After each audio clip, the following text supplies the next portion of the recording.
There's a really cool welding school right here in Central Florida called undergroundmetalworks.com. I think we're like one of the only cities to have something like this. I think you will only find this in Orlando, Florida. Yeah. I've never heard of anything truly like this. This is truly unique. Yeah, and Jason is the owner. We've went to his place and did a podcast from there. He does his own podcast called Arc Junkies. It's really good. It's about welding, but it's a school if you want to learn how to weld for maybe you're a weekend hobbyist or an artist, or you just want to take classes with your kids and learn how to weld together, or you're looking for a career change and you want to get TIG and MIG certified so that you can go and be a welder for a you make a lot of money. Slapping metal together right now has never been more popular or needed. Yeah, no, 100%. Like, this is a needed job. They've got basic MIG weekend classes, very reasonable, full week comprehensive MIG, TIG, and stick welding classes.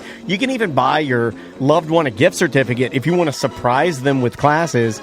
It's something truly unique that you can do, and you can do it with like your family and learn from some great instructors. Jason, you got Tyson, Juan. He's got instructors that have been doing this for 30 plus years. Super small class sizes, hands-on learning. They'll teach you how to weld.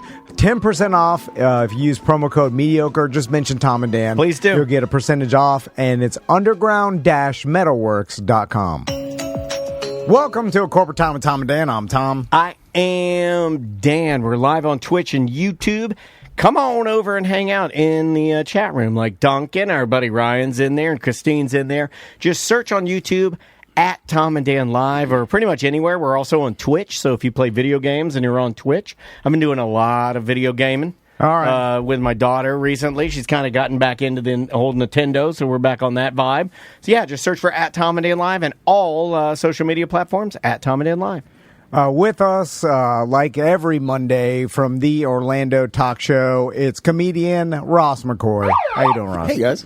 And also from Cinema Crespediso podcast, Who's the Baddie podcast, which will be playing next Monday, in which I was on the... You're playing next Monday? Yes, yeah. Nice. A week from now, we did the movie Speed. We've got Chris Crespo from Cinema Crespediso. What's up, guys? How you doing? Good to see you. People love it when you come in. I appreciate people are it. like, hey, I need some... our buddy SJ was in the chat room this morning. He's like, I need some new movies. I need new movies to watch. So we'll talk new movies, but first, let's talk the Oscars. We're going to talk to the movies? Yeah. Universal used to do movies. Ride the Movies. Tom and Dan, talk to the movies. Talk to the movies. I'm going to talk to E.T.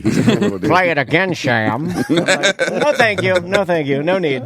Oscars are this Sunday, and now I don't know how this happened, but all of a sudden, they figured out, hey, if we just call it predicting the future, we could just put it everywhere, and then every app can have prediction markets and Kalshi and FanDuel and I think DraftKings. there's no, literally there's no rhyme or reason. Like, people that don't even need it to do it, right? Dude, it's in Coinbase, which I thought was like a bank. I can gamble in my Coinbase now. Yeah, Coinbase. Yeah, everything is gambling now, which is why I'm not into any of it. Yeah, It's scary. Not even one lick. It's like they're like, well, if we just say we're predicting the future of an event, then people can buy and sell it like they do on Robinhood, like it's a stock. Yeah. Then we can get around all the gambling laws in every state, and then every state's like, you got us, but that's where we're at. It's gambling everywhere. We got cow sheet, boy. Like, why didn't they think of this earlier? Yeah. Because it's kind of destroying everything we enjoy, right? I mean, it's making everything we enjoy a little bit. It makes it better. Essier. No, it doesn't. It makes it better. No, it doesn't make it better. better. Now we can gamble on any event, anything you can think of. Yeah, but I would argue we shouldn't be doing that. Anything? It changes the integrity of everything. It flips it all upside down. When you start betting on like mortality rates and stuff, that's when you get into really sticky territory. You can bet on the weather. It's sad. If gambling is your hobby, it's just insanely sad. I got $10 on Tom's going to say Simeon instead of Sibian this episode. This is just penny stocks. You're just, it's just markets. Well, except for there's no company or anything behind them, really. Well, we've already seen this not working. I mean, Mr. Beast is actively firing members of his own staff because they're using insider trading to steal money from this type of opportunity. Yes! Wow. Yeah, it's everything. I'm right. Everything a little bit S I wish I was big enough to be embezzed from. That's incredible. I know, right? My dream is to insider trade. I'm not joking. That is my dream, and I will do it. And Ross, I'll let you know when I find when I find the edge. When I find the information, because with the Oscars, the information is technically out there. I don't know if I think they've already voted, right? Like someone knows. I think I meant to check. I think voting is closed, but that would have been recently. There are I forgot. I think it's goldderby.com. They do yearly prognostication on the Oscars, and they've added statistic charts and percentages, and they've been going up and down based on other awards being given out in the last few weeks. And I feel it's 100% geared towards that type of mentality where it's I should be putting my money on one battle after another based on this, blah, blah, blah, all these statistics, Let's talk get about into it, man. Best Picture. These odds are from Kalshi. And by the way, when I'm looking at Kalshi and all these prediction markets, I'm so used to looking at normal odds, in normal sports books, that I'm looking at them 75%. And then I'm I have to go in and then put 100 to win 131, and then I realize I do the odds backwards that way. Oh. So it's one battle after another. 75% of the market is saying that this is going to win Best Picture. Yeah. Odds are minus 300, so bet 100 to win 131. It's they're the favorite. Mm-hmm. And what do you think about that? I think that's pretty accurate. The one battle has won. It's all about some of the guilds, like the Writers Guild, Directors Guild. They give out awards leading up to the Oscars. And I then think there's if the you're Golden in a Globes. guild, you should have to wear a hood and carry a little leather pouch. And if you don't, then you're not in the guild. Either that or chainmail underwear or something. I've played Witcher. I dabble in all medieval fantasy games online, and I always will. I'm looking at you, Kingdom Come, Kingdom Come 2. I'm coming for you. But if you're in a guild, you got to wear the cloak. You got to have a leather pouch at the blue. You got to walk the walk. You just can't talk the talk. But a lot of guild stuff that matters, like the Directors Guild went to Paul Thomas Anderson for Best Director, who directed that movie. Yes. The Producers Guild went to the producers of one battle after another. What kind of throws it off a little bit is that SAG, their big award is the Best Ensemble. That's their equivalent of Best Picture, and that went to Sinners. Sinners, yeah, I was going to say. So that knocks the percentage down a little bit. Now Sinners has an outside chance because Tom's favorite movie, Sinners, by the way. I know he love loves Sinners, it. right? You love talks about it all the time. You love the racist racist vampires are fighting the black people. That's your favorite movie, right? That's how we describe Actually, the vampires are helping to fight the racists. It's very, very complex in there. Who's all there's? So there's race. The black vampires are fighting the Irish vampires. No, they're teaming up, and they're all want to come down against the white supremacists at the end. So there's white it doesn't supremacists. Get there, but there are white. God, I'm sorry, I just threw my cane at Ross. There are white supremacists, and there are vampires. Yes, they are. Will a white supremacist vampire not suck the blood of a person of color? That's a great Sinners 2. We're going to find out. No, they will. They will. They will. Maybe they like it more. Yeah. I don't know. So Sinners is. I'll cut that out. No, leave it and double it. Now, but the underdog is Sinners at plus 295, and that's where the money is. If it's not one battle, it's going to Sinners. So if you want to make money, I guess you're going to have to want to go, because it could be a big night for Sinners. It's nominated for 16 awards. And it has won a few actors awards leading up to this. Ryan Coogler will probably win best screenplay for this movie, so it could be a weird thing where it builds up to a best picture win. Now, is there any other chance any other movie wins? We got Hamnet, Marty Supreme, Begonia, F1, Frankenstein, The Secret Agent. I've heard Marty Supreme kicked around. I love Marty Supreme. I don't think it's was big enough to win Best Picture to come over those other two movies. Hamnet, maybe, because that's such an Oscar-y movie, being Shakespeare adjacent. But I think it really is between those two, One Battle and Sinners at this point. Yeah. Gotcha. So, speaking of this, the best actor, Michael B. Jordan, is actually the front runner to win Best Actor Because he won the SAG Best Actor. Okay. Yeah, that's why. That's again the acting body is the biggest voting body in the Academy. But There are more Chalamet actors than thinks it's anyone. going to be him, right? Well, Chalamet wants it to be. He wants to Right. be him. You know, I figured out why I They're don't neck like and him. neck. I Yeah. figured out why I don't like Chalamet, and it has nothing to do with anything he does. It's his head. He has a big, giant balloon head on a tiny, skinny body. Okay, a lot yeah. of famous people are like that. Yeah, though. Famous people are Actors big-headed have big weirdos. heads. Yeah, but it's those photos from the Matthew McConaughey sit-down that they Yeah. did, the uber pretentious sit-down where Yep. he basically said, I don't want to work in opera or ballet. Or he doesn't want to work in an art that's hard to fund. Right. But he And made then- it sound like and he then was coming down. That was really hard. And then this big-headed dork says, he doubles down on it, and he's like, oh, sorry, ballet, and, like, Opera, yeah. opera folks, by making you mad, I just lost 14 cents of popularity. Get out of here, you balloon-headed jackass. Yeah, he's a wannabe frat boy. Like, in real life, I wouldn't want to hang out with him. I love him in movies. I Yeah. think he's great. Great actor, But but... I don't know if I want to, like, sit across a table from him for more And than 5 that's minutes. what everybody's saying, and I don't really believe this. I don't care about the guy one way or the other, but I wanted to ask you, because you're entrenched in the movie in movie land. When you're trying to get that, when you're trying to best Michael B. Jordan, Yep. and you're trying to be neck and neck with him and win like this, I am the best actor award for all intents and purposes. Sure, Right? That's yeah. what it is. Yeah. It is better to keep your mouth shut during Oscar season, because does this stuff really change how people vote? Or Yeah. is this no, and to be more like Tom, nah, man, that's just talking heads. This doesn't matter at all. It's people- already set in stone. It's already voted. Doesn't matter what he says.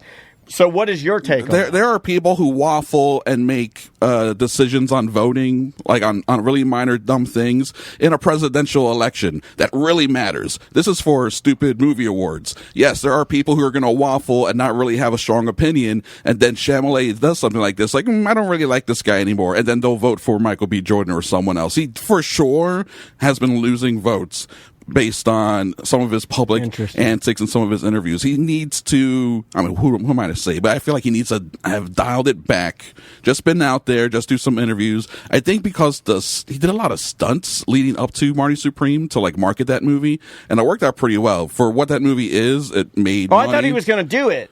When he was like kind of like when Marty Supreme first hit and you talked about the movie, and then I went and I watched the trailer, and he looks really good in it. It actually looks like I have yet to see it, but it looks like a movie I'm really going to enjoy. He's excellent, yeah. Yeah, it looks like that is the case. And he was doing all the stuff and everything, and it looked really good. But then it just seems like it started like, I don't know, he started doing something, and then it just started like all the press you started seeing from Timothy It's like Chalamet after the was- movie came out. Yeah. it started to take a bit of a turn, which was weird. It's just a thing I think of like, we've had enough. Like, relax, bring it back, dial it back a bit. Go home, take a chill pill, and let us like watch the movie and watch other movies and enjoy other things. But he's trying to be everywhere all the time. Have we invited any people or a person of Tourette's to the Oscars? I don't think so. I wonder if Conan will make a joke about it. If Conan will throw something Probably in not. there. People don't like to make the jokes about the Tourette's, especially Conan. Especially, yeah. But I do think specific situation. It's got two things you don't want to touch, which is like Tourette's, which somebody that has suffering from a disorder, an involuntary disorder that really and truly they are tortured by, and then the N word, the racial slur. It's perfect. It's literally it's both terrible and perfect in its own. It's like it's brutal. It's perfectionarily disgusting is what it is. So B. Jordan and Chalamet both at plus money. B. Jordan at plus 101, Chalamet at plus 115. Cool. So, That's tight. So it's tight. The little less money on Chalamet. And so what do you think? Timothy Chalamet the God. Chalamet. That's what we should. That's my new band name. Timothy Chalamet the God. If he hears that, he'll run with it too. Stupid name. I agree. His name sucks. I wish his name was just Chalamet. I wish his name was Roger. It's French parents. He speaks French. You know that? He speaks fluent It'd French. be a lot better contest if his name was Larry B. Bird. Awesome.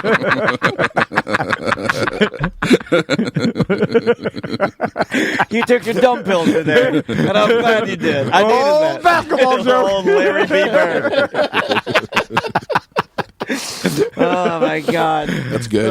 Shyamalan. And you know what? Another thing, and I'm going to throw this out there since we're talking about Timothy Chalamet. I think that he's getting heat, and people hate him because of who he's dating too. Yes. I think and it I think does, that's unfair. I think it does in people's eyes. And look, man, I degrade him in I a don't way. like him, but I think it's unfair. I think there are people that are like, well, this guy doesn't deserve an Oscar because he's dating a Kardashian. Yeah. I think that's a real narrative. That's for rappers and basketball players, not actors. Yeah, but like, how do I take you seriously when she's dressing you? You're wearing jumbo Timberlands. This is an outfit I saw. He had a wife beater on. By the way, if you're really skinny like he is, don't wear wife beaters.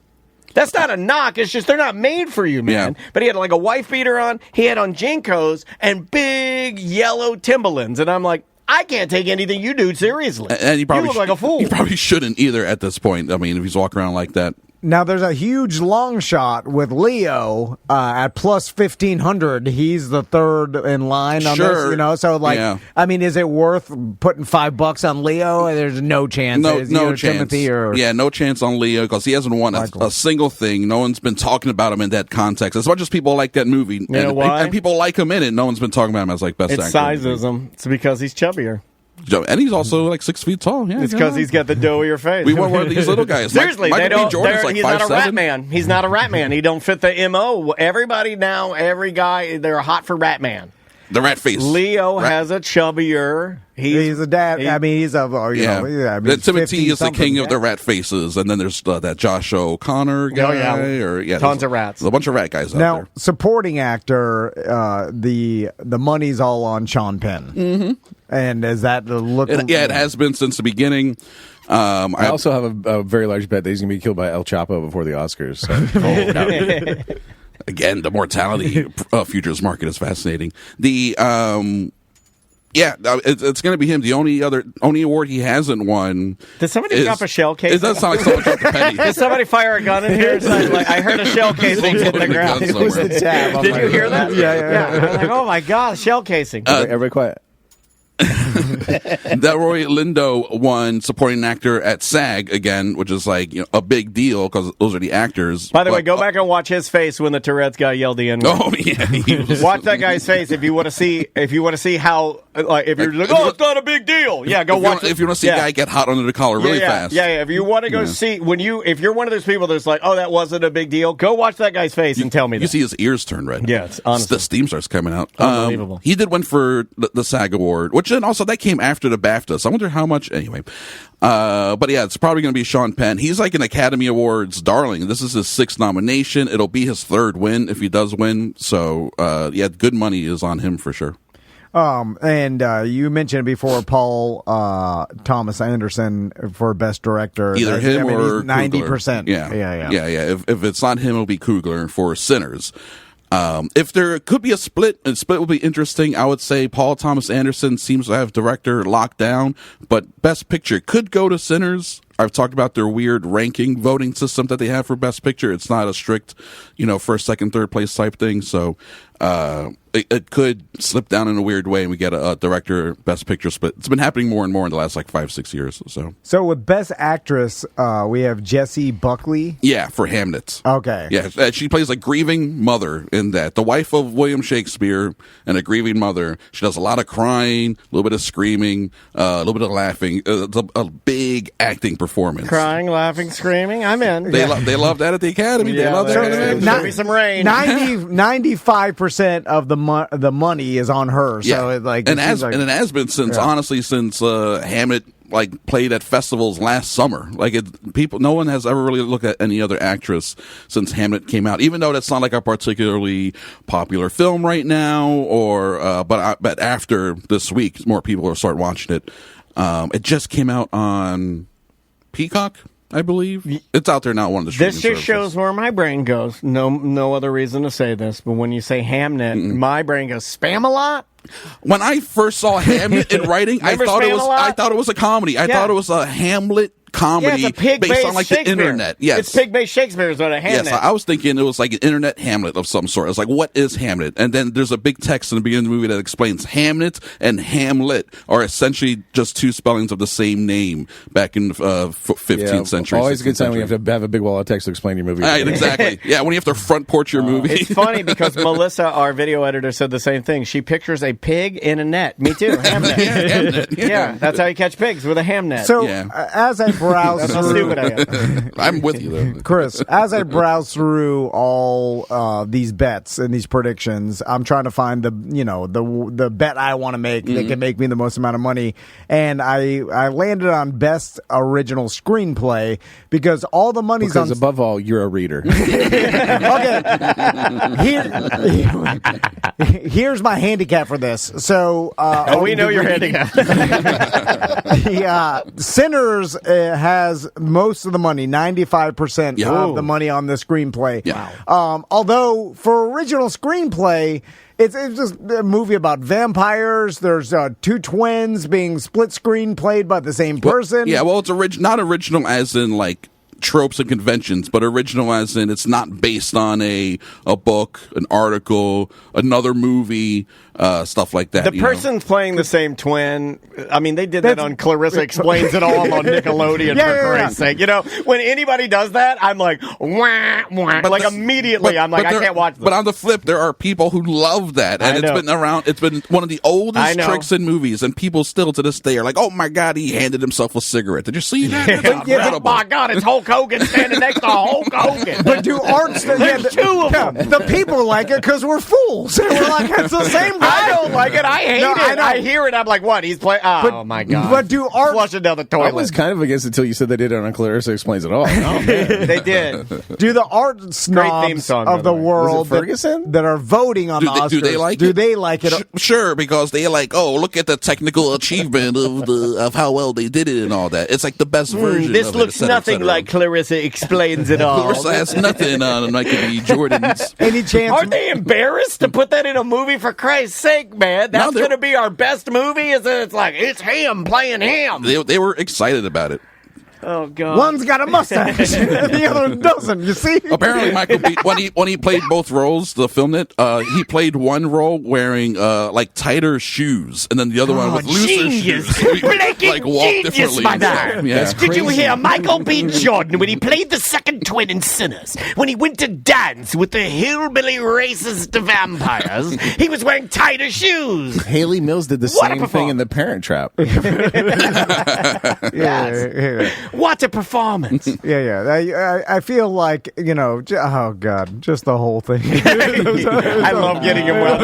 I literally could care less about most things, Yeah. but I love winding him up about Sinners. Watching him Because go, when yeah. he came in the day after Sinners, he was affected by it. Like, he's like, I wasted so much time. He was like, Daniel, they get in a, he called me Daniel, first of all. He's like, they That's get like in a circle and they have a dance battle. And the ghost of Jimi Hendrix is blasting music notes. Stupid.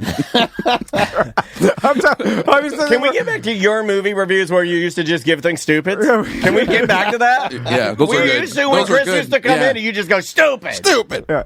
Old man, blind gun, stupid. Old smokestack is coming. Who's that? Oh, one smoke and the other stack.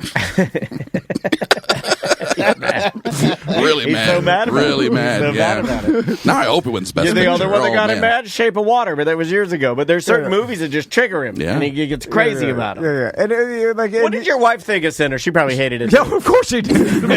We both did. Anyway, so anything like that you could think of that would be a surprise that I could bet on that make me some money? I think Or is all the odds-on favorites you think are going to win? Best Supporting Actress is the only one where it's up in the air because that one got all jumbled up. Tiana Taylor won the Golden Globe for one battle after another. Everyone was like, oh, great, of course, she'll win everything.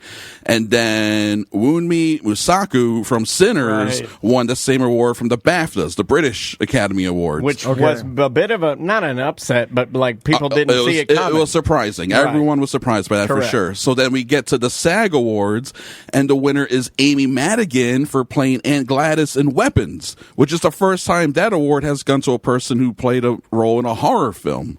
So now it's up to those three at the Oscars. Is it Amy Madigan for Weapons? She's the odds-on favorite at 45% of the money. Fascinating, again, because no one wins for horror. So for her winning for a horror performance like that would be incredible. Wunmi Masaku for Sinners, and then Tiana Taylor for One Battle. You could be any of those three. Is it true, All Chris? good odds. Yeah. Chris, is it true that there hasn't been a split-screen twin performance with Michael B. Jordan, as good as Michael B. Jordan's, since Urkel did it, where he was playing Urkel and Stefan? I have to give credit to Charles the Bugman. All right, Charles good job, the Bugman Charles. with the best thing Charles ever said on the show. Charles gets you get one Tom and Dan buck. No. Charles, it Time was out. Stefan. No, time out, because they would never be on screen together. Urkel would have to go into the machine and turn into Stefan. Well, They would never be on screen together. that's fair. Yeah, I was going to ask, how did they get him on? Ross very angry. I couldn't think of a word to scream that I could scream on the radio. That's fine. That's all right. That's all right. My favorite to this day is always going to be two Jean-Claude Van Dammes and Double Impact. Double Impact was good. My dad loved Double I Impact. love that movie. My dad loved it. You can see the seam so easily. Like it's the cheesiest, cheapest one, but God, it's so good. One of them, his hair slicked back and he's tough, and the Yeah. other one, his hair is poof. We should we did it this week. If Van Damme can do it, B. Jordan, get the hell out of here. Well, that actually bodes well for Shyamalan. Yeah. He could slip in there. He could slip in there because if we hate this trope so much, maybe other people that are voting do as well. Yeah, if enough things get split there, it'll But be I honestly wild. think he's going to win it.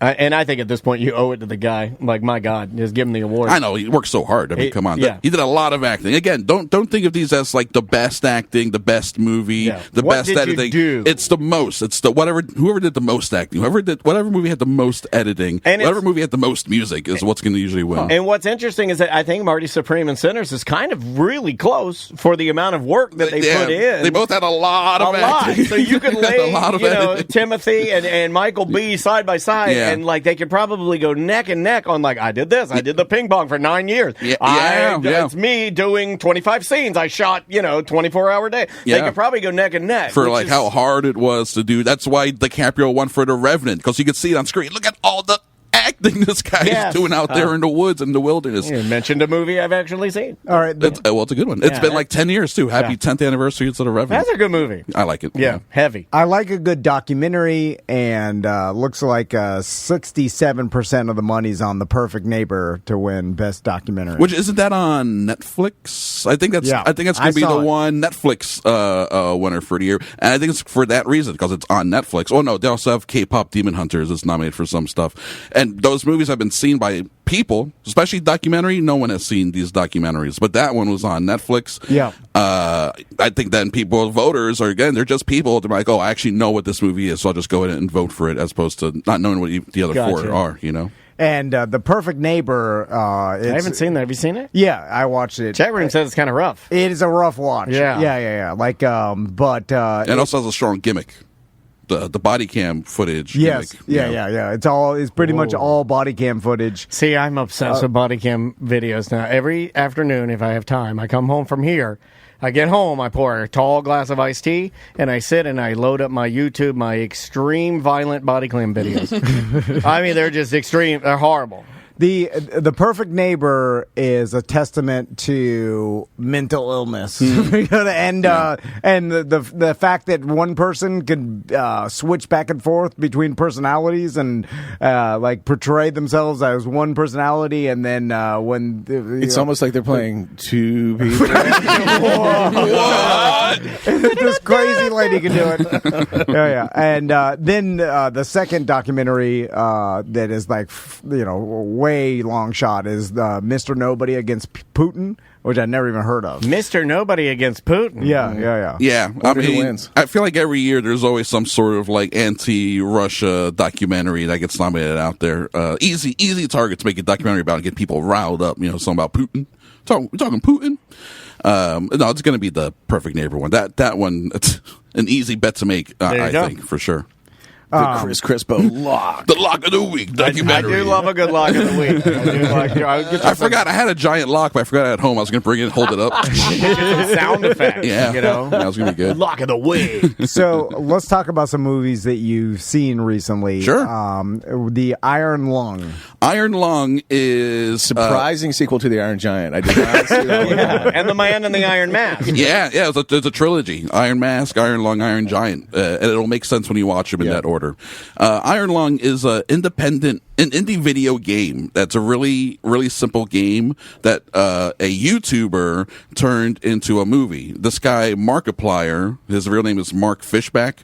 I can see why he went with Markiplier for sure. Yeah. He is super popular on YouTube. He's a video game like Twitcher player or whatever, and he made enough money to be able to get the rights to this game and fund it himself. It cost $3 million to make, and it has made over $30 million at the box office already. And he distributed the movie himself. He bypassed all the studios and distributors because he didn't like the deals they were offering, and he went straight to the exhibitors, right to AMC and to Regal, and he got it booked in like 300 screens. Oh, you triggered people in the chat room. They hate this guy. Oh, hey. They're saying he has awful thumbnails and he overreacts to everything. There you go. Well, apparently enough people like him where he got it booked in 300 screens, and then he told, all his fans or whatever, hey, this movie's going to be out there. Call up your local theaters and ask if they're going to carry it. Oh, grassroots? I hate that. Well, it got I'm joking. It got it up. It got it from 300 screens to over to 2,500, almost just a full wide release. It completely worked. He had I've never even heard of this. It's like you have to be in that, like you're looking for it. If you know it's out there, then because it didn't have any commercials, it didn't have any traditional marketing. Again, it was just a YouTuber like using his own clout to get this thing out there. Well, that's what I never heard of is a social media influencer. He's number 8 globally on YouTube. According to SJ. Yeah, he's pretty big. And he did the same business model as Taylor Swift. When she put out her Eras movie, she bypassed all the studios and just went straight to AMC. And AMC was like, yeah, we'll just give you the percentage that would have gone to the studio. We'll give it to you. And that he got the same deal, presumably. He got like probably 60, 70% of the gross instead of a much smaller piece. Smart. And he produced it, he wrote it, he directed it. And it's a decent horror film. It's too long, but it's got some fun ideas.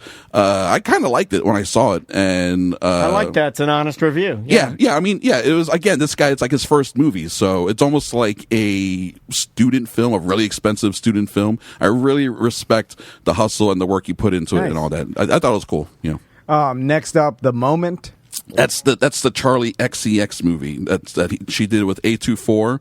So people approached her about, again, speaking of Taylor Swift, she had Brat came out a couple years ago, and then Brat Summer was like I think last year, and she had a big tour and everybody everything. Changed their Tom even changed his to the green his green profile logo. pic on Facebook to the green with just Brat in lowercase. It just said Van in lowercase. Black on green. He's a Charlie XCX guy. Yeah, I am. I'm a 360 party girl for sure. I like her music. I think she's cool, and her whole thing is fun. And people came to her like, "Hey, do you want to make a concert movie?" And she was like, "Well, other people have done that. I want to do something a little different." So she made a satirical mockumentary. Is it like Spinal Tappy? It's not that funny. It's not like a joke a minute Airplane, but it's more like we're gonna show a slightly twisted version of this. It gets a little darker. It's like kind of the pressures that she goes under, but more extreme, and then she reacts differently than she would have in real life. Like for example, she has her stage show is very plain, and it's supposed to be kind of edgy. Like she has like a Coke bag is part of her iconography, and she flashes words on the screen, and one of them is the C word for lady parts on the radio. Yeah, one of my favorite words. So then they try to change her stage show so that we're going to get rid of the Coke bag, but we're going to have a giant cigarette up there. So it's still kind of edgy, you smoke cigarettes, and we're going to get rid of that word, but we're going to have on a stage it says bitch, but the H is going to be a hashtag. Like they change things on her, and you can see like what people really want from her from this movie versus what she actually does. It's pretty fascinating. It's also funny. It's got some good cameos. It's also edited in a very hyper crazy way where when you walk into the theater, it had a photosensitivity warning up on the door. Like, be careful for flashing lights and stuff. Yeah, like this will give you a seizure. Trying to catch Pokemon in there or something. It's got this. Hey, just so you know, this Charlie XCX has got as much flashing as a Pokemon. Basically, as a Pokemon the movie. Yeah. Has anybody ever seen someone go into a seizure over my dad? My dad had the sensitivity. Yeah, we were watching Dukes of Hazzard one time, and he fell out of his chair. No. Diarrhea everywhere. Oh, just straight diarrhea. Yeah, he's like, oh God, the glare off of the general. It was a glare off of Roscoe P. Coltrane's car. It sent my dad into a diarrhea fit. Terrible. Not in the recliner, too. Right in the to lazy answer your boy. question, that's not a real thing. I'm on a mission for this now. Like, I want to go with you. Yeah, I mean, we've heard about it a lot. No, it's never happened. I've been warned about that more than lots of things. And I'm doing a new show. It's Tom and Dad. And it's Dad looks at Tom and says, "You know what? I agree with you on that. That's not a real thing. Enough is enough. That's not a thing with Tom and Dan. Enough is enough. It's not. That's not real." Well, I saw the movie and I was fine. So yeah, I agree. It's not real. No one ever goes into an epileptic It's just like fit why from I got so mad about the Tourette's guy. They're like, there's nothing that can be done. And I'm like, stop saying that. Something can be done. Yes. Like, when you sneeze, you can put a T-shirt over your face. You could. You know what I'm saying? Like, You could.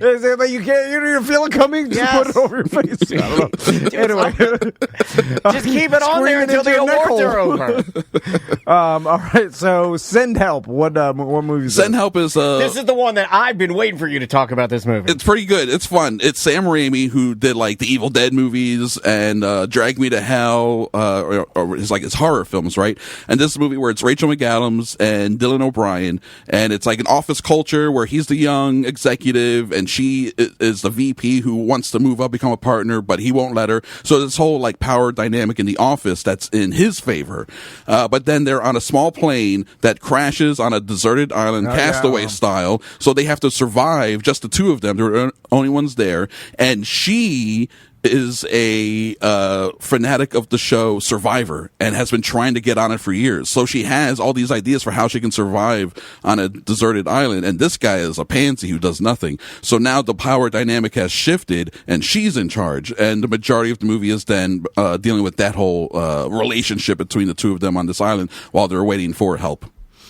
So we've talked about this before, and I just can never, and it may be sexist, but I think it's That's just the other show we're doing. Welcome back to This May Be Sexist. Yeah. Tom, you had something before the break you wanted to bring up. This may be sexist. And it's not even really sexist to me. It's just reality when, you're afraid of a 114-pound, good-looking lady. Why'd you have to say good-looking? You can't fight the ugly ones. You can't fight the ugly ones.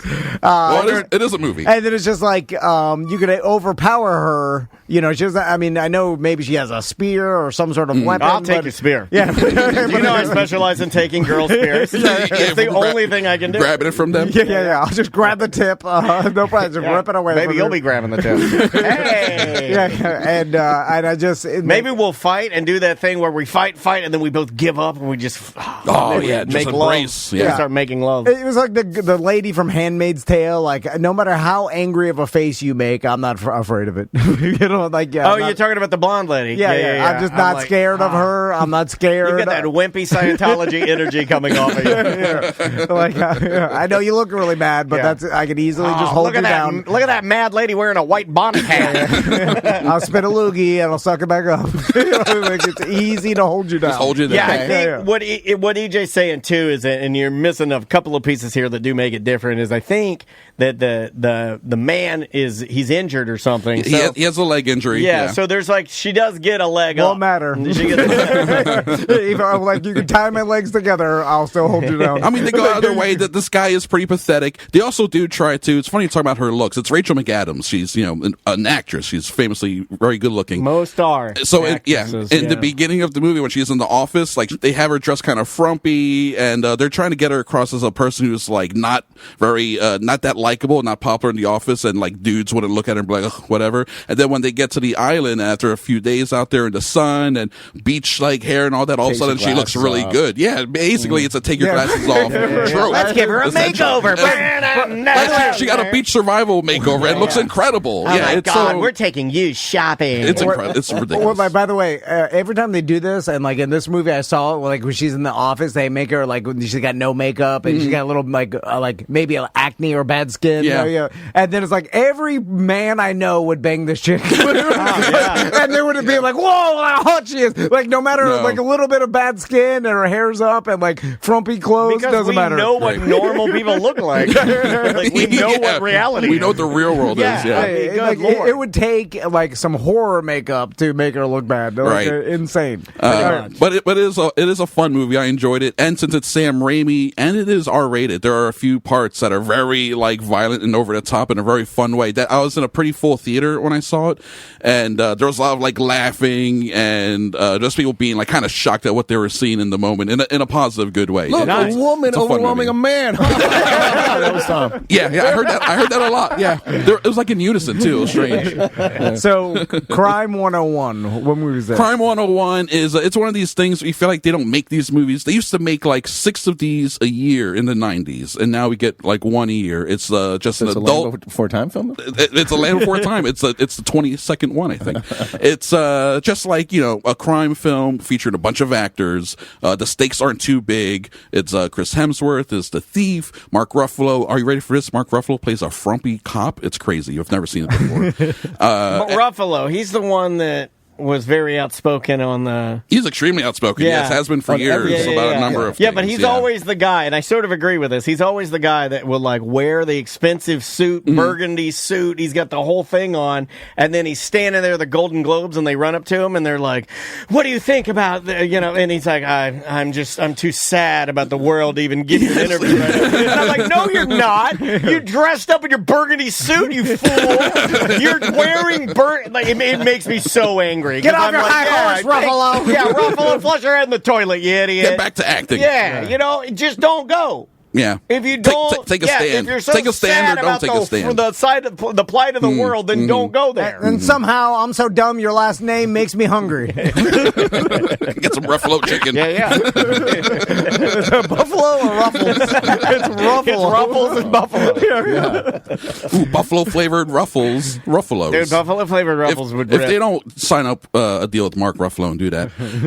It's a pretty good crime film. It's for sure like a wannabe Heat. It's a wannabe Michael Mann movie. Okay. So if you like an overly serious, a little too grim crime film, everyone's very like, oh, it's a hard world and all that. It's pretty good. I was pretty entertained by it. I like Hemsworth. I think he's a good movie star. I don't know if he's a great actor, but he's definitely watchable in movies. Right. Incredible blue eyes I could look at all day.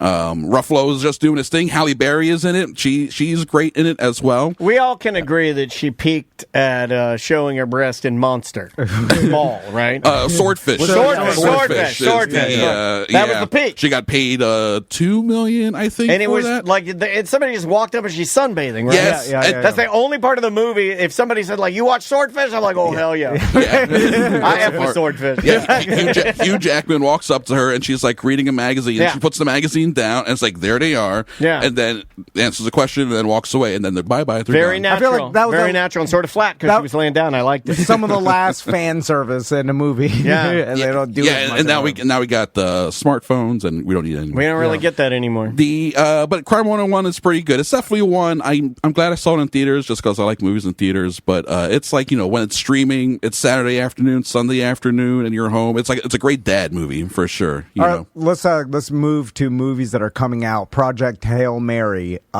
We've seen these commercials. Yeah. I've seen them a lot. Yeah. So they're marketing the hell out of this. I don't like it when they market movies that basically are like, "This is what we'll do in the future because we've ruined the world." Yeah. You know what I mean? Like that's hard for me to get on board with that. I'm like, Project Hail Mary. We're already at Hail Mary. We're at Hail Mary. It's do you guys remember The Martian from already 7 years Yes. ago? Yeah. Right? The same writer who wrote that book, Andy Weir, wrote another book, Project Hail Mary, and it's about like all the stars in the universe are going out. They're all like extinguishing or whatever. And there's one sun that's still going. So they have to like, at the Hail Marys that they're sending a person, ends up being Ryan Gosling. We're sending our best looking human to scout the sun. We're sending our best There's no one better than this guy. No? Like, look how handsome he is. We Look, were going to send a Gosling. scientist, but we decided to send a goofy guy that can't not laugh during sketches on SNL. If we got to preserve DNA, it's going to be his. They send him to this star on some spaceship to figure out what's going on, and the other things happen. But it is being marketed very hard because I feel like it is like the first big movie of the year, like the first over $100 million budget. You know, it's Can I Ryan guess Gosling. a scene? Can I guess a scene? Please do. I love tropey scenes. This is another reason why I don't watch a lot of movies. Is there's going to be a scene in there somehow where he's trying to grow, I don't know, he's trying to grow an onion or something, and he's got nothing happens, and then something will fall over, a little bit of water will get on or something, and then one little sprout will come in. He'll be like, Eureka! He'll have one of those Eureka moments where he's on your radio and back, I made a plan! And everyone's like, oh, he made a plan! Oh! I'll let you know if that happens. All these movies are garbage. Flush them in the toilet. Put them in the toilet with Ruffalo. Some Deadpool-like banter back and forth with a computer. That's going to happen. Oh, yeah. For sure, that's going to happen. I expect comedy because... I'm sorry, there is no Pornhub in space. You bitch! No, I can't get a Wi-Fi connection. The directors, the writers and directors are these guys, Phil Lord and Chris Miller, and they started animation. They did like the first Cloudy with a Chance of Meatballs. They produced A classic. I love that movie. They Yeah. produced the Spider-Verse movies. They wrote and directed the 21 Jump Street movies with Channing Tatum and Jonah Hill. They specialize in like taking bad ideas and making them work. They made the Lego movie. Almost every movie they made is like on paper a bad idea. Is Jonah Hill back? After he terrorized his surfer girlfriend? He does have a movie coming out that he's in. Yeah, and he lost all that weight. And This he guy's looks all- like a gay designer Yes, man. yeah, he looks kind of beard, crazy. yeah. Yeah, he Yes. has like a crazy beard like mine, but he has like a crazy cockatoo, like spiky hair, and he looks like... And he lost a ton of weight, so his head is huge. He's not he looks like the male equivalent of like a Betsy Johnson, the designer. You know, where Yes. he's like wearing like a kilt and a crazy tight shirt and like big goofy Could you glasses. imagine how bad it is to hang out with that dude in real life? Oh, he's a monster. He terrorized that surfer, and then she put all the text messages on her her Twitter account. Ideally. Yeah. Go read them, I gotta Ross. look at this, Oh, yeah. Ross, he's a monster. Yeah, yeah. I just He's feel wild. like everything he says would suck to Even me. before that, when I would read interviews with him, I was like, oh, Jonah Hill, I like his stuff. Let me read this interview. Me I read too. a couple interviews where by the end, I'm like, this guy is insufferable. I Yeah, liked him yeah. though. This one hurt me. I'm like, Like ugh. this yeah, one, and all that stuff was crazy. This one yeah. detached me from celebritydom a little bit because I was like, oh, I like this guy. I like his movies. And when I read all of the text messages that she released about how controlling he was about the relationship, Yeah. he's a psycho. Yeah, he's a weirdo. He's a psycho. Was That's what it you while need- he was on a diet? Because that'll do it to you.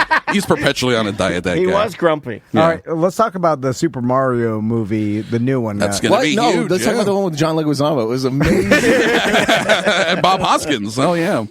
It's going to be a gigantic movie for Yes. sure. Yeah. Now, I will say Jack Black has a uncomfortably big, hard Duke belly that every time I see him in interviews, I'm like, oh my God, like, some It looks you're like rich and- alcohol, though. That looks like one of those. That looks like one of It's those. hard. Like I can't stop drinking bellies. I don't know if it's his genetics His or whatever, arms but are it's like- normal. His legs are Yeah. normal, but his belly is that tight. And he's getting a little red. And when you get tight and red, the Grim Reaper's coming for you. Yeah, no, it's I'm like- serious. How old is he now? Is he 50? How old is He's he? older getting? than me. yeah, yeah. He's older than So me. in his He's mid-50s. Yeah, so He's got to be 54, So 55. his metabolism, whatever metabolism he had, has crashed for sure. Yeah. He's had more success in his life in the last few years than he's ever had with the Mario with the Bowser and the Minecraft movie. They're making another one of those. But he abandoned Kyle.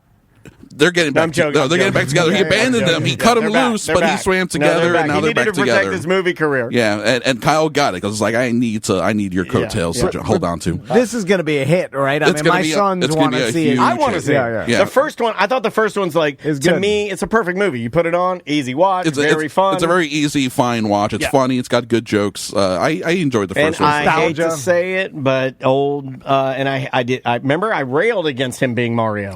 Chris Pratt. Chris Pratt. rat, Yeah. and he did a fine job. Yeah, he was Can't fine. complain. He's fine. He's just fine. Yeah, it's crazy. I would have liked some loyalty to the original Mario guy, but then I also understand that nobody wants to see that old man talk an entire movie. Yeah, So and we don't have Lou Albano anymore, so oh, God bless him. Yeah, we can't go but that I'm trying route. to channel him with my beard. you're doing pretty good. See You a got to get blue the rubber rubber band. bands. I'm trying to Yeah, do there it. you I'm go. trying to do it. Well, Cinema Crespediso, Chris Crespo, Hey. Who's the Baddie, and what's this week's episode? Yeah, Who's the Baddies every Wednesday. You can hear Tom's episode on speed this Wednesday. Okay. It'll be the uncensored version, or you can just wait to listen to the ACT version on the radio next week with all the swears blurped out.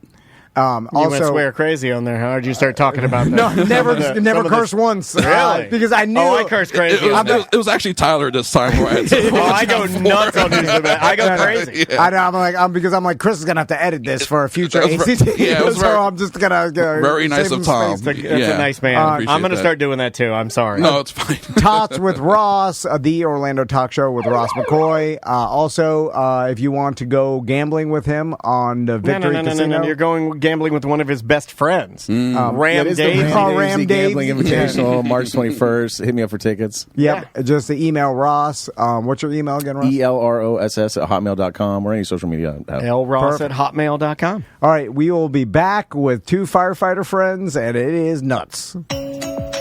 Welcome back to A Corporate Time. We've got our firefighter buddies in Oh, hold on. to talk about. We do this. How many years have we done, to help support St. Baldrick's now? How many Been years have we been heroes years? in your eyes? Oh, wow. How many years have we been one of the only media institutions in Orlando that will open their doors without payment? I'm looking at you, iHeart, you greedy bastards. We will open our doors. For any charity wants to come in here, we are. Don't say that. Don't say that. No, I didn't say they could. I said if any charity wants to come in here, you can keep wishing. There you go. These are our guys. These are our firefighters, I want to Central say Florida. 13 years. Yeah, 12 or 13 years? Yeah, it's been a long time, and St. Baldrick's is coming up March 14th.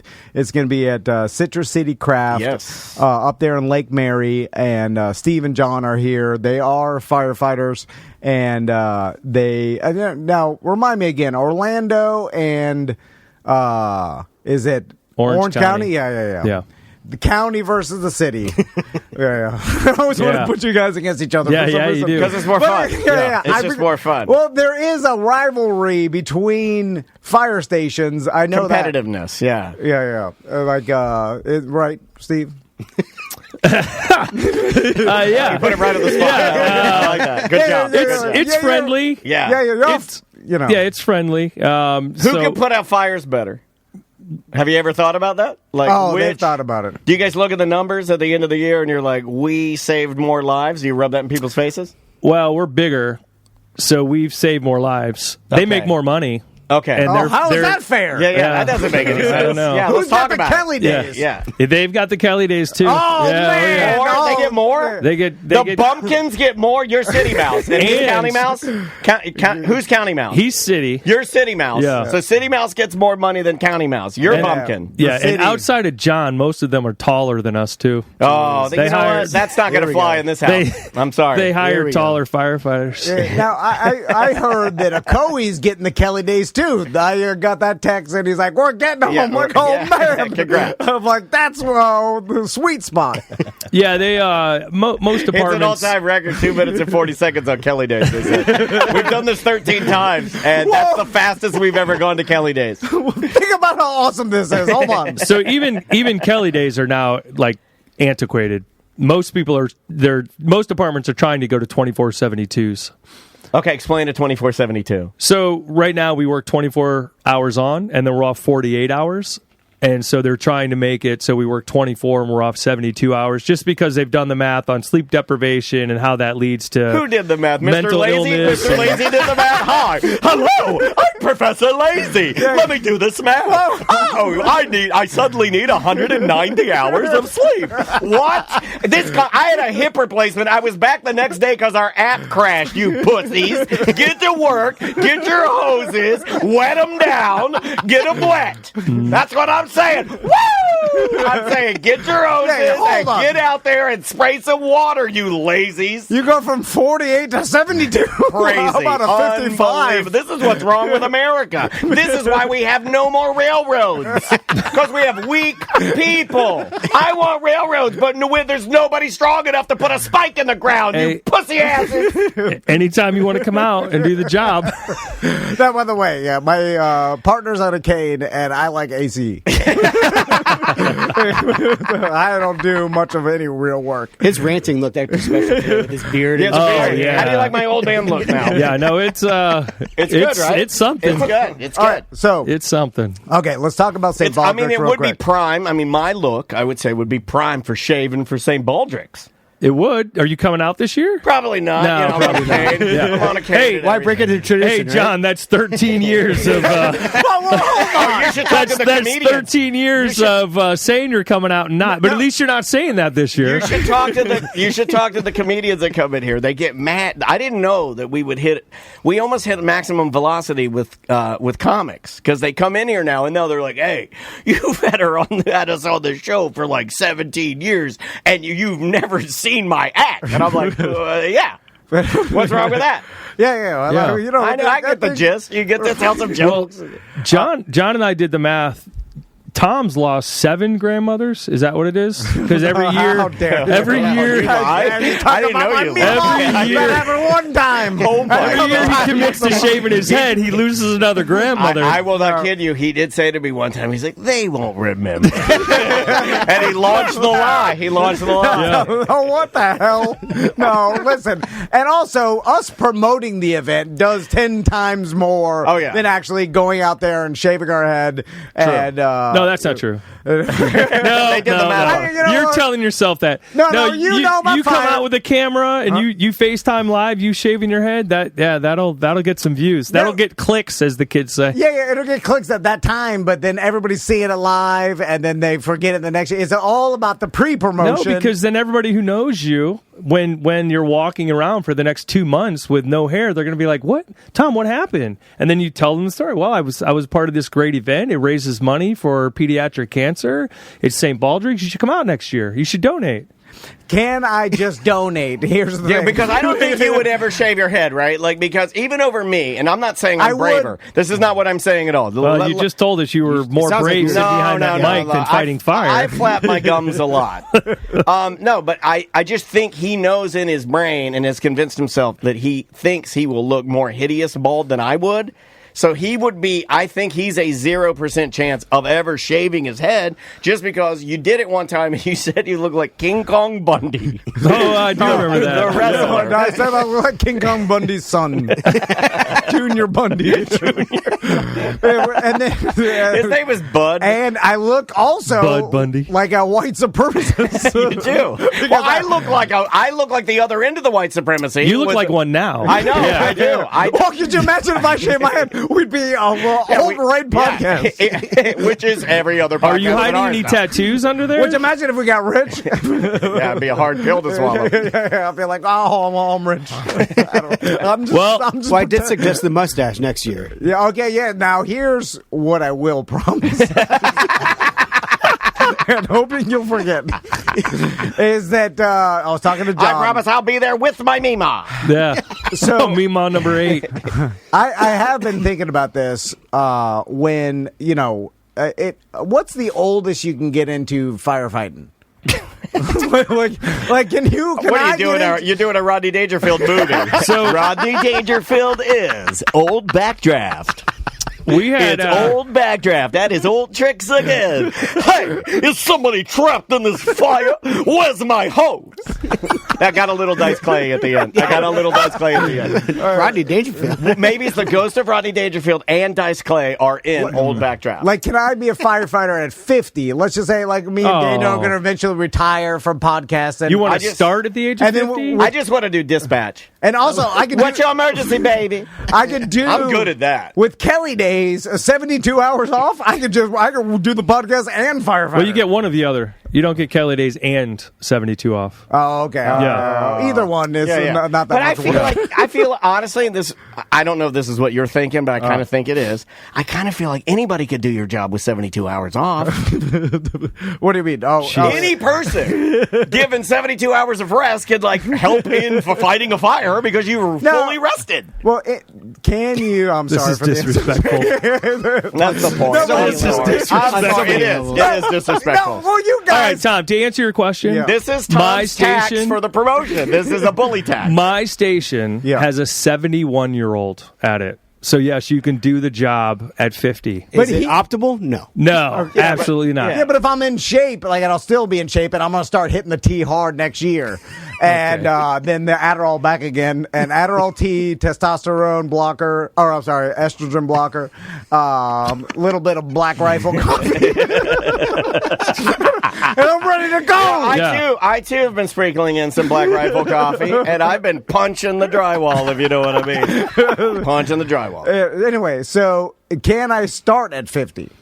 Or do they have rules against that? Because the 71-year-old... No, Unfortunately, there's no rules. If you could pass the test, you could pass the there's test. some physical tests that Dan would never pass. Wow. Well, it's your hip. I can do it. It's your hip. It's not your height. It's your hip. Yeah. Yeah. No, I understand. And You can't do it with the cane. No, can't do it. And they're looking for firefighters right now, too. Always. Yeah. Which they weren't, 10 years ago. It was a crazy... Yeah, we had a whole abundance of them. Yeah, but... look at all these firefighters everywhere. Good and it's God, everybody waiting on me. It's a decent job. I tell my sons, I'm like, you get... That's insulting too. Decent. I like that. No. Keep it up. Get them. It's a below average Keep up job. the barrage. We'll break through. I said decent. My job stinks. Thanks, Tom. Yeah. This job stinks. This job does not stink. I like this job. I'll tell you, 70% of jobs stink. I could tell you want to be a cop. No, Yeah, cops, he does. He looks cops like a cop. stinks. Yeah, he does. No, You do look like a cop. No offense to cops, but that Super tight shirt. No, but this guy wants it super tight shirt. The opposite. He was to pull over a lady and be like, "How about you unbutton a button before I even get out my ticket pad?" No, come on. Yeah, he's like, cops you know what? are Wait, he's bad. married. You know, He's married. The buttons on your shirt really do delineate when I get my ticket pad out. That's true, yeah. No, you Wow. can't do nothing of that because all body cams, which I have a firefighter body cam idea. Oops, coming I up. leaned over and my body cam turned off. So, cop job, that's all you get is hate and all you get is criticism and there's no, the firefighters. Not from guys that look like me. They like the cops. Yeah. Traditional guys that look like me that aren't my age No, will no, be but like, I'm just- go get them, back the blue. Yeah. I'm just keep saying. keep the highway safe for you truckers. Lock them all up. Back up us. Let's plug St. Paul Drix. We did too much Yeah, bad. we've done a lot of bad today. We're too good now. We wrote it this morning. We're like, you want to front load the bad? And I'm like, yeah. I said, yeah. It I thought you guys just got the script out from last year. No, last year we did a song Steve. that was offensive, and I said, you know what? Don't do a song this year. Do you know that? I love that I song. did. I know it was a great song, and I found it. I'm like, no. I'm not gonna do a song. Yeah. We like music. You know what it is you guys can mess around. You're tough. And a lot of times people come in here and they're like, they're weak. They can't take any yes, and they can't mess around. Are you saying most of our other guests are weak? I like that. No, Now he's bullying everyone. This guy's got the effing goods, dude. If you'd been EJ's size in school, would you? I know. Would you have gone bully crazy? I'm small for nothing. Would you have 'cause you're average? You're average. I'll give you that. I'm small. He's a decent size. I'm very small. No, I'm light. You're average. Yeah. But if you'd been EJ size at Killian, middle yeah. school, you beat everybody up. Oh, yeah. I'd definitely be on the football team. How many heads would you flush in a toilet? Then I wouldn't make pro, and then I'd be in a podcast and they make fun of me. Anyway, sorry, let's plug St. Paul Drix. Yes. So let's talk about raising money. It's for childhood cancer. It's a great cause. Some would say the best cause because these kids, here's the serious part. It will truly touch your heart when you see the bravery of a lot of these kids when they face this stuff. It's beyond what adults can even do, and it's beyond even the sadness level. To me, it reaches a point where we just you have to do something, right? You feel that in your heart. You're like, we got to do something for these kiddos because none of them wished this. It's just And undeniably horrible. And not only can you sign up and raise money and shave your head live at Citrus City Craft in Lake Mary. You can just drop by with a check if you want to, right? Drop by with a check. That's what I say, dude. Drop by with some money and just hand them some cash. Or go there and have some beers because every beer raises money for the event as well, right? Yeah. Participate in the raffles. We got a good raffle prize this year from Bicicleta in Sanford. Bike shop. Love that place rips. They donated us a kid's bike and fully loaded with a helmet and a water bottle and gift certificate. So shout out to Mom and Pike bike shops for coming up large for charities. They don't have to do that. Well done. Yep. Theo has a hand in Bicicleta. So just good people. Yeah, very good awesome people. So for those that don't know, like 4% of all research money raised goes towards pediatric cancer, right? So everybody knows the breast cancer and the yellow wristbands back when Livestrong was a thing and all that. So only 4% go to what all of us would believe are the most important people in the world, which are the innocent kids. Yes. And so I lost my son to leukemia. That's how I got involved with the event. I did it for a few years at my station, and then I noticed that John was doing something for the city of Orlando the same exact day. So I called John up one day, and I was like, hey, why don't we combine our event? We'll make a Central Florida event. We'll try to get more fire departments involved. And that's what we've done. So we've moved around to different locations. We're currently, and hopefully for the rest of the time we do this, at Citrus City, because they are awesome. Wonderful up in Lake people. Mary. It's just a young group that Positive all are vibrations, best friends. Yeah. They are reaching out to us all the time. What can we do? How can we make it better? They're How fun can we make folks, They are so good, and they've been awesome to us. And I honestly, when we left our last venue, I was done. It was like our third time in 4 years trying to reinvent the wheel and everything, and I was going to be over it. Yeah. And John was like, man, I got this one place. I didn't realize he could walk there and then stumble home. So he knew them, like, and, frequently happens. It's called a firefighter happy accident. Yeah. So I didn't, when he mentioned the venue, he didn't tell me how well he already knew the group and everything. And so we've been there and it's awesome. And they open up the whole parking lot, and we do, we were saying some of the stuff. The main attraction is people going and shaving their heads to raise money. You don't have to shave your head. You can just show up, and you can, like I said, we have raffle baskets. We usually have anywhere from 15 to 20 raffle baskets. We'll have like a 50-50 raffle for cash. There's going to be a truck pull this year. So fire engine pull. So if you want to get 10 cops together, if you want to go make your new friends. Shots back. I like that. I like this. This has potential. If I were a producer, I would just sit back and do a show called Firefighter Cop.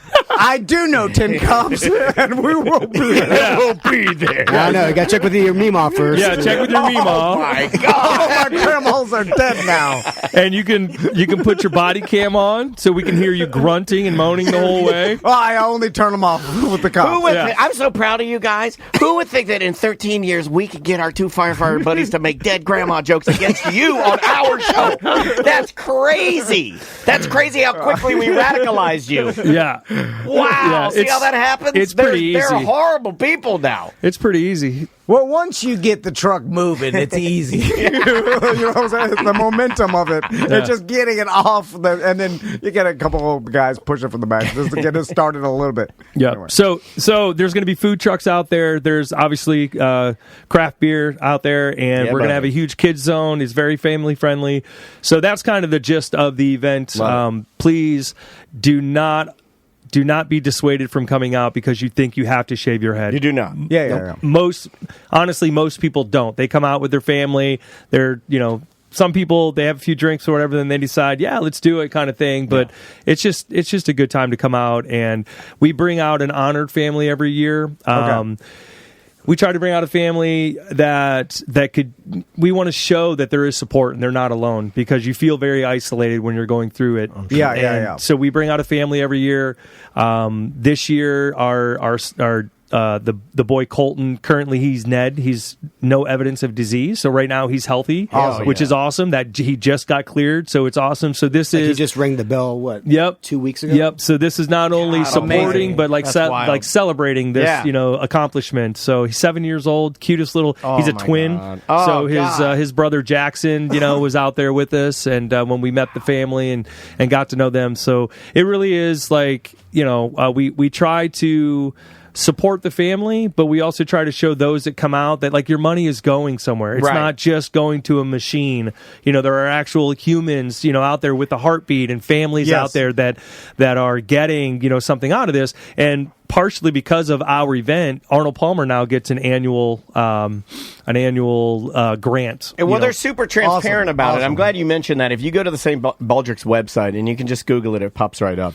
They're very transparent about the breakdowns of everything on the website. If that's something that, and now more than ever, really, I mean, you do have people that try to scam on that. This is not that. Yeah. And you can see all of that, all the receipts and all the checklists at the St. Baldrick's website. As the guy that orders the event supplies, I will say they're very frugal. Yeah. They don't want to give us any extra stuff, and it's just fine. I don't... Well, bad people have ruined it for them that they now have to hey, sorry, we got to do this letter of the law. This has to be this way. I tried to get extra shirts because we have, I think, 30 shavees signed up right now. That's wow, man. Awesome. That's impressive. Yeah, it's pretty good. But we always get, I'd say 10 to 20 walk-ups on the day of.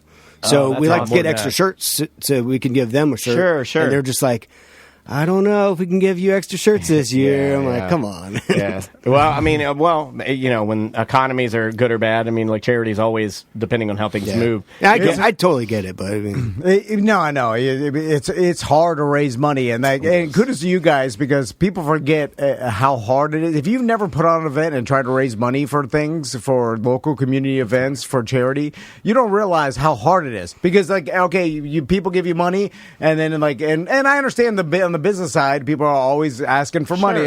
So then it's there's a balance, but it's you got to hustle every year. You guys have to hustle to make this. It doesn't just run itself. You're like, hey, I'm just showing up. You hustle to raise money, hustle to make it happen, and then it happens. It's successful, and then you got to start again almost. It's like you said about the venue. I mean, some venues may not even want you back, and that's not a diss on the venue or anything like. That's not what I'm saying. Sometimes maybe they can't afford it. No, who knows? I mean, I know the Jeff and Johnny and all those guys from Citrus, and seeing what they had to go through to get this approved through the city, and through the fire, the fire department and all that stuff. I'm just like, wow, it's a lot of work. Yeah, it's always a lot of work, and then and kudos to you guys for continuing to do it and continuing this mission. And it's for an unbelievable cause that we should all support in the community and go by and just go by Citrus City Craft in Lake Mary. Just have a beer and throw $5 in a jar. I think there's a bucket there. Yeah. On the counter. Throw $5 or $10 into the bucket, have an ice cold beer, and be on your way. That's all you need to do. You helped just out. Support. Yeah. I mean, getting people out nowadays is harder than ever because there's a million things going on. We're all inundated with tons of information and stuff, and now more than ever, supporting local community events are as important as they ever were. Most important. And so anyway, back to firefighters. And you guys, few more shots. You guys you could lead by example. By showing lead up from the front and show up. I'm going to do you one better. I'm going to do you one better. I'm going to have the world famous Tom and Dan dancers come out to perform.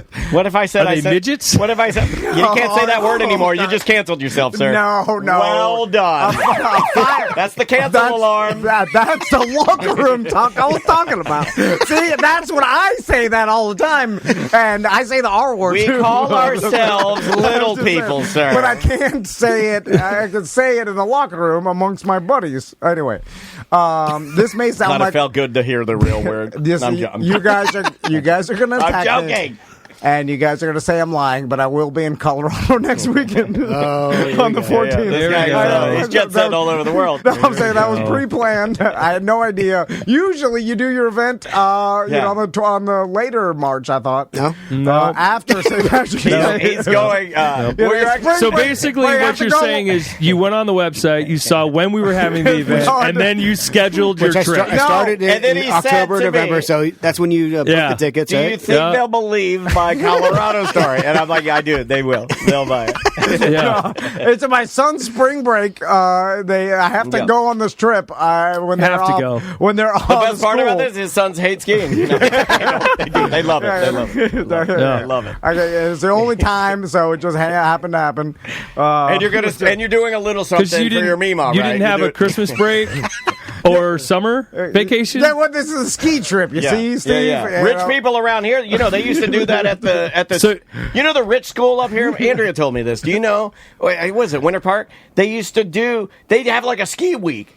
And then and they cancel school because all the rich parents were so accustomed to going skiing that they pull their kids out. I feel, and it became like a thing. I'm like, that's a thing. They're like, maybe that's how we started spring break. They were like the maybe rich parents. No, this is a real thing. Rich parents started the ski week thing, and then the school was like, well, we have to shut down because no kids are here. No, listen, I was a poor kid. I'm going to defend myself here because that narrative of you're only rich people ski. Well, skiing and golf are rich white people. There's a lot of blue collar skiers and golfers out there. I see the guys that just have like lumber on their feet. Yeah, I see those guys all the time. The lumber guys. Blue collar skier.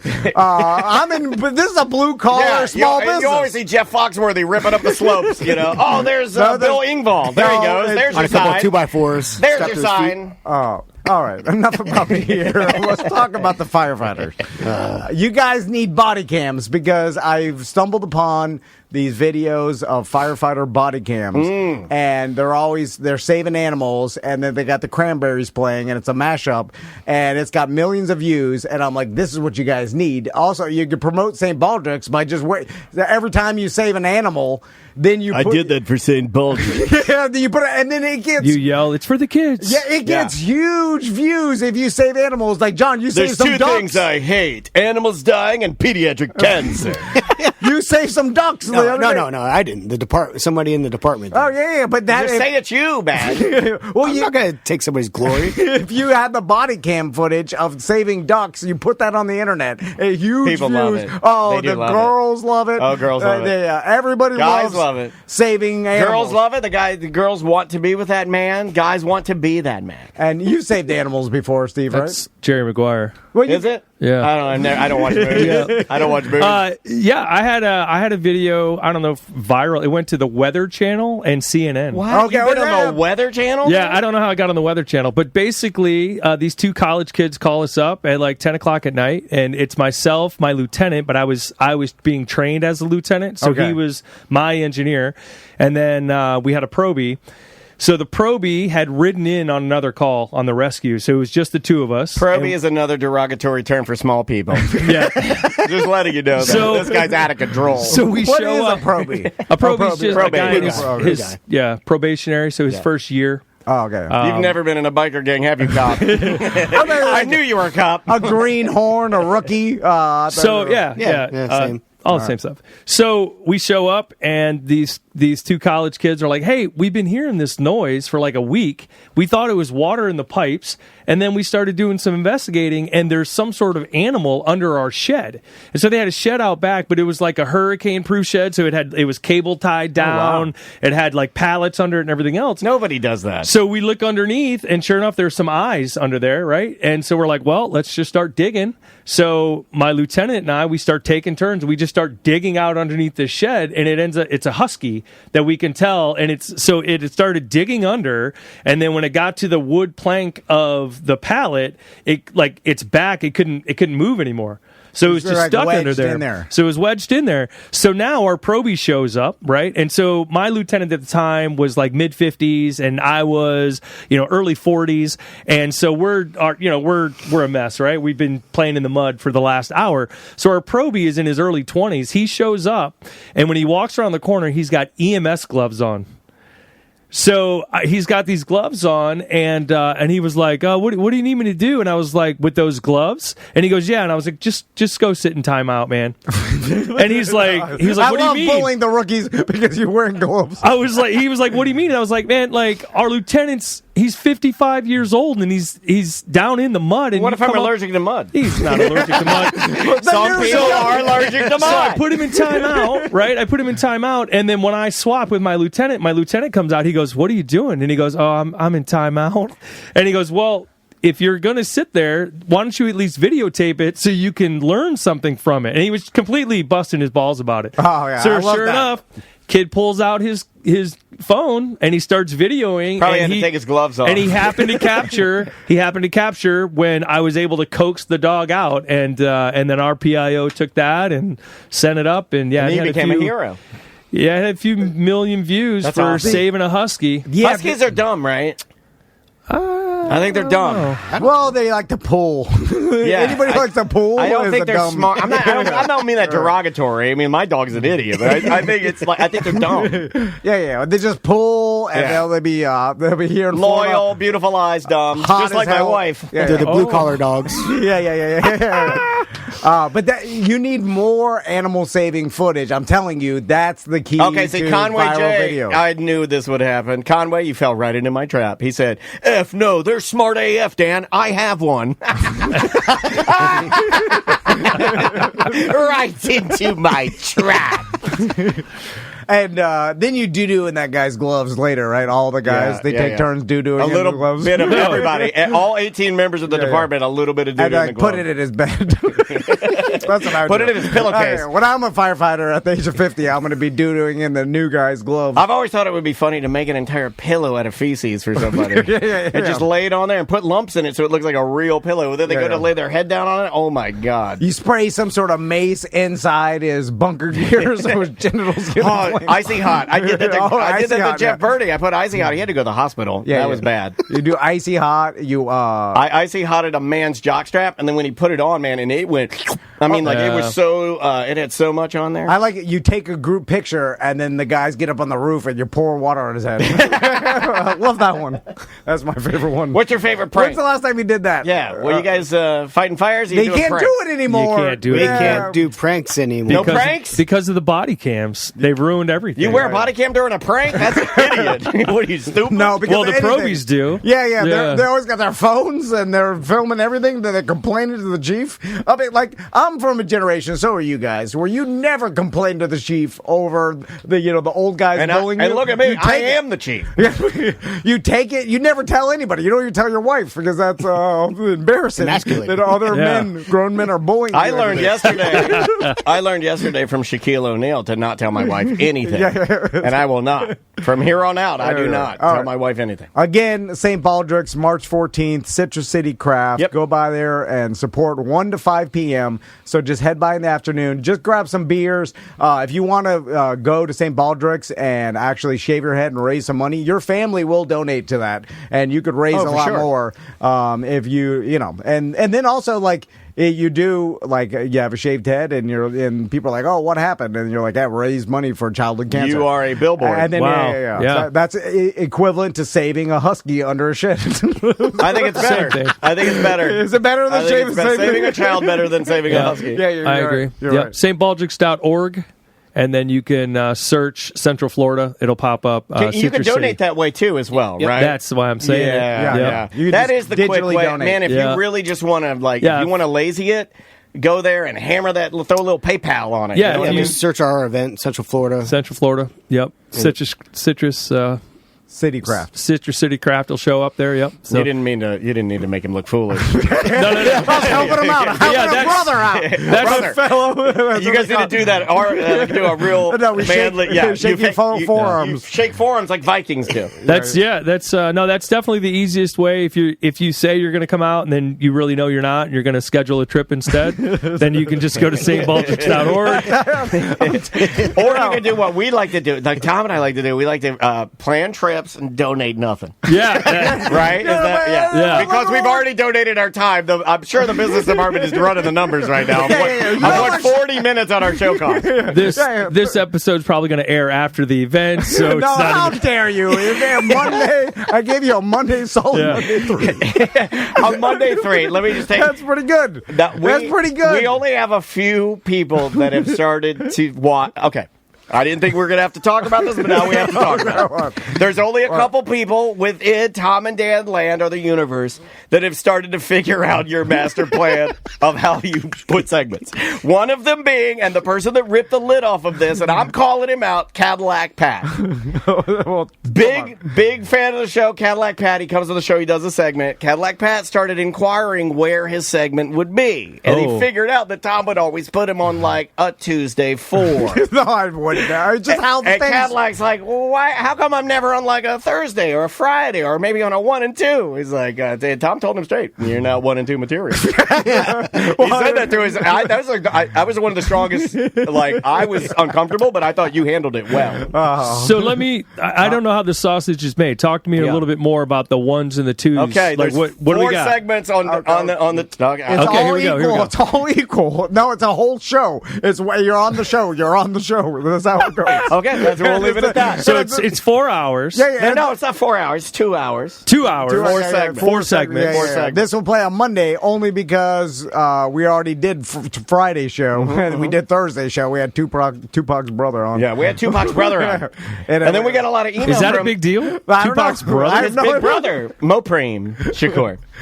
By the way, Why are you laughing at that? I want to name. I should have named my I don't son know. Mopreme man. Think about how Tupac awesome. and Mopreme? Yeah. All right, go back to this. His name 2 is Maurice. hours, They call him four segments. Yes, yeah. And this will go Monday segment 3. Yeah. Is it prime time? He could not keep a straight face. Listen, dog. I'm gonna get you on a Monday 3 prime time. Prime time. You gonna name it lights, baby. What are you do?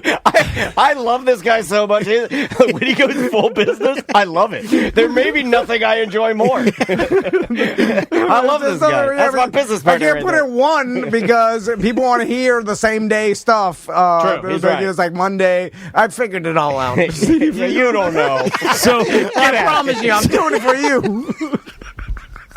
I'm doing this for the kids. I'm the hero. Thank you for your service, Tony. oh man. You're welcome, John. He says I'm doing it for the kids. I'm the hero. Oh my God! This is my favorite year I think we've ever done this. All right, okay. Steve, we did John, thank you so much. I appreciate I it. do get excited to see you guys. I texted you this morning. You did. I hope you know that is heartfelt. I love it when you guys come You in. can come in anytime you really, want. you really can. I don't know man. why you would for this. Anytime you guys Can we come in on a 1? I want to see what a 1 You're looks not like. one material. You're not one material. You can't handle a 1. 1 is You can't handle the truth. You can't handle a 1.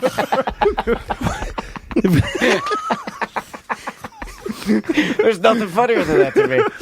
Oh my God! I mean, All if the kids can't handle a 1, Okay, serious question. Let's end on this. Come on. Let's end on this. Serious question. How many bras have you guys cut off, and who's cut off more bras? Come on, no, we're not talking about that. But they have to do that with the scissors that look like an L. Yeah. Well, sometimes you do for medical Right? EKGs. Isn't that the scissors you use to cut off bras and panties? Yes. yeah. Do you cut off more bras or you cut off more? I bet you cut off more men's dirty underpants. Because of motorcycles. They wreck their motorcycles, their legs all twisted, you got to cut their underpants off. No, come on. Listen, Nope. you're going into... We both have way too much time on to be cutting off men's underpants. Bet you cut each other's underpants.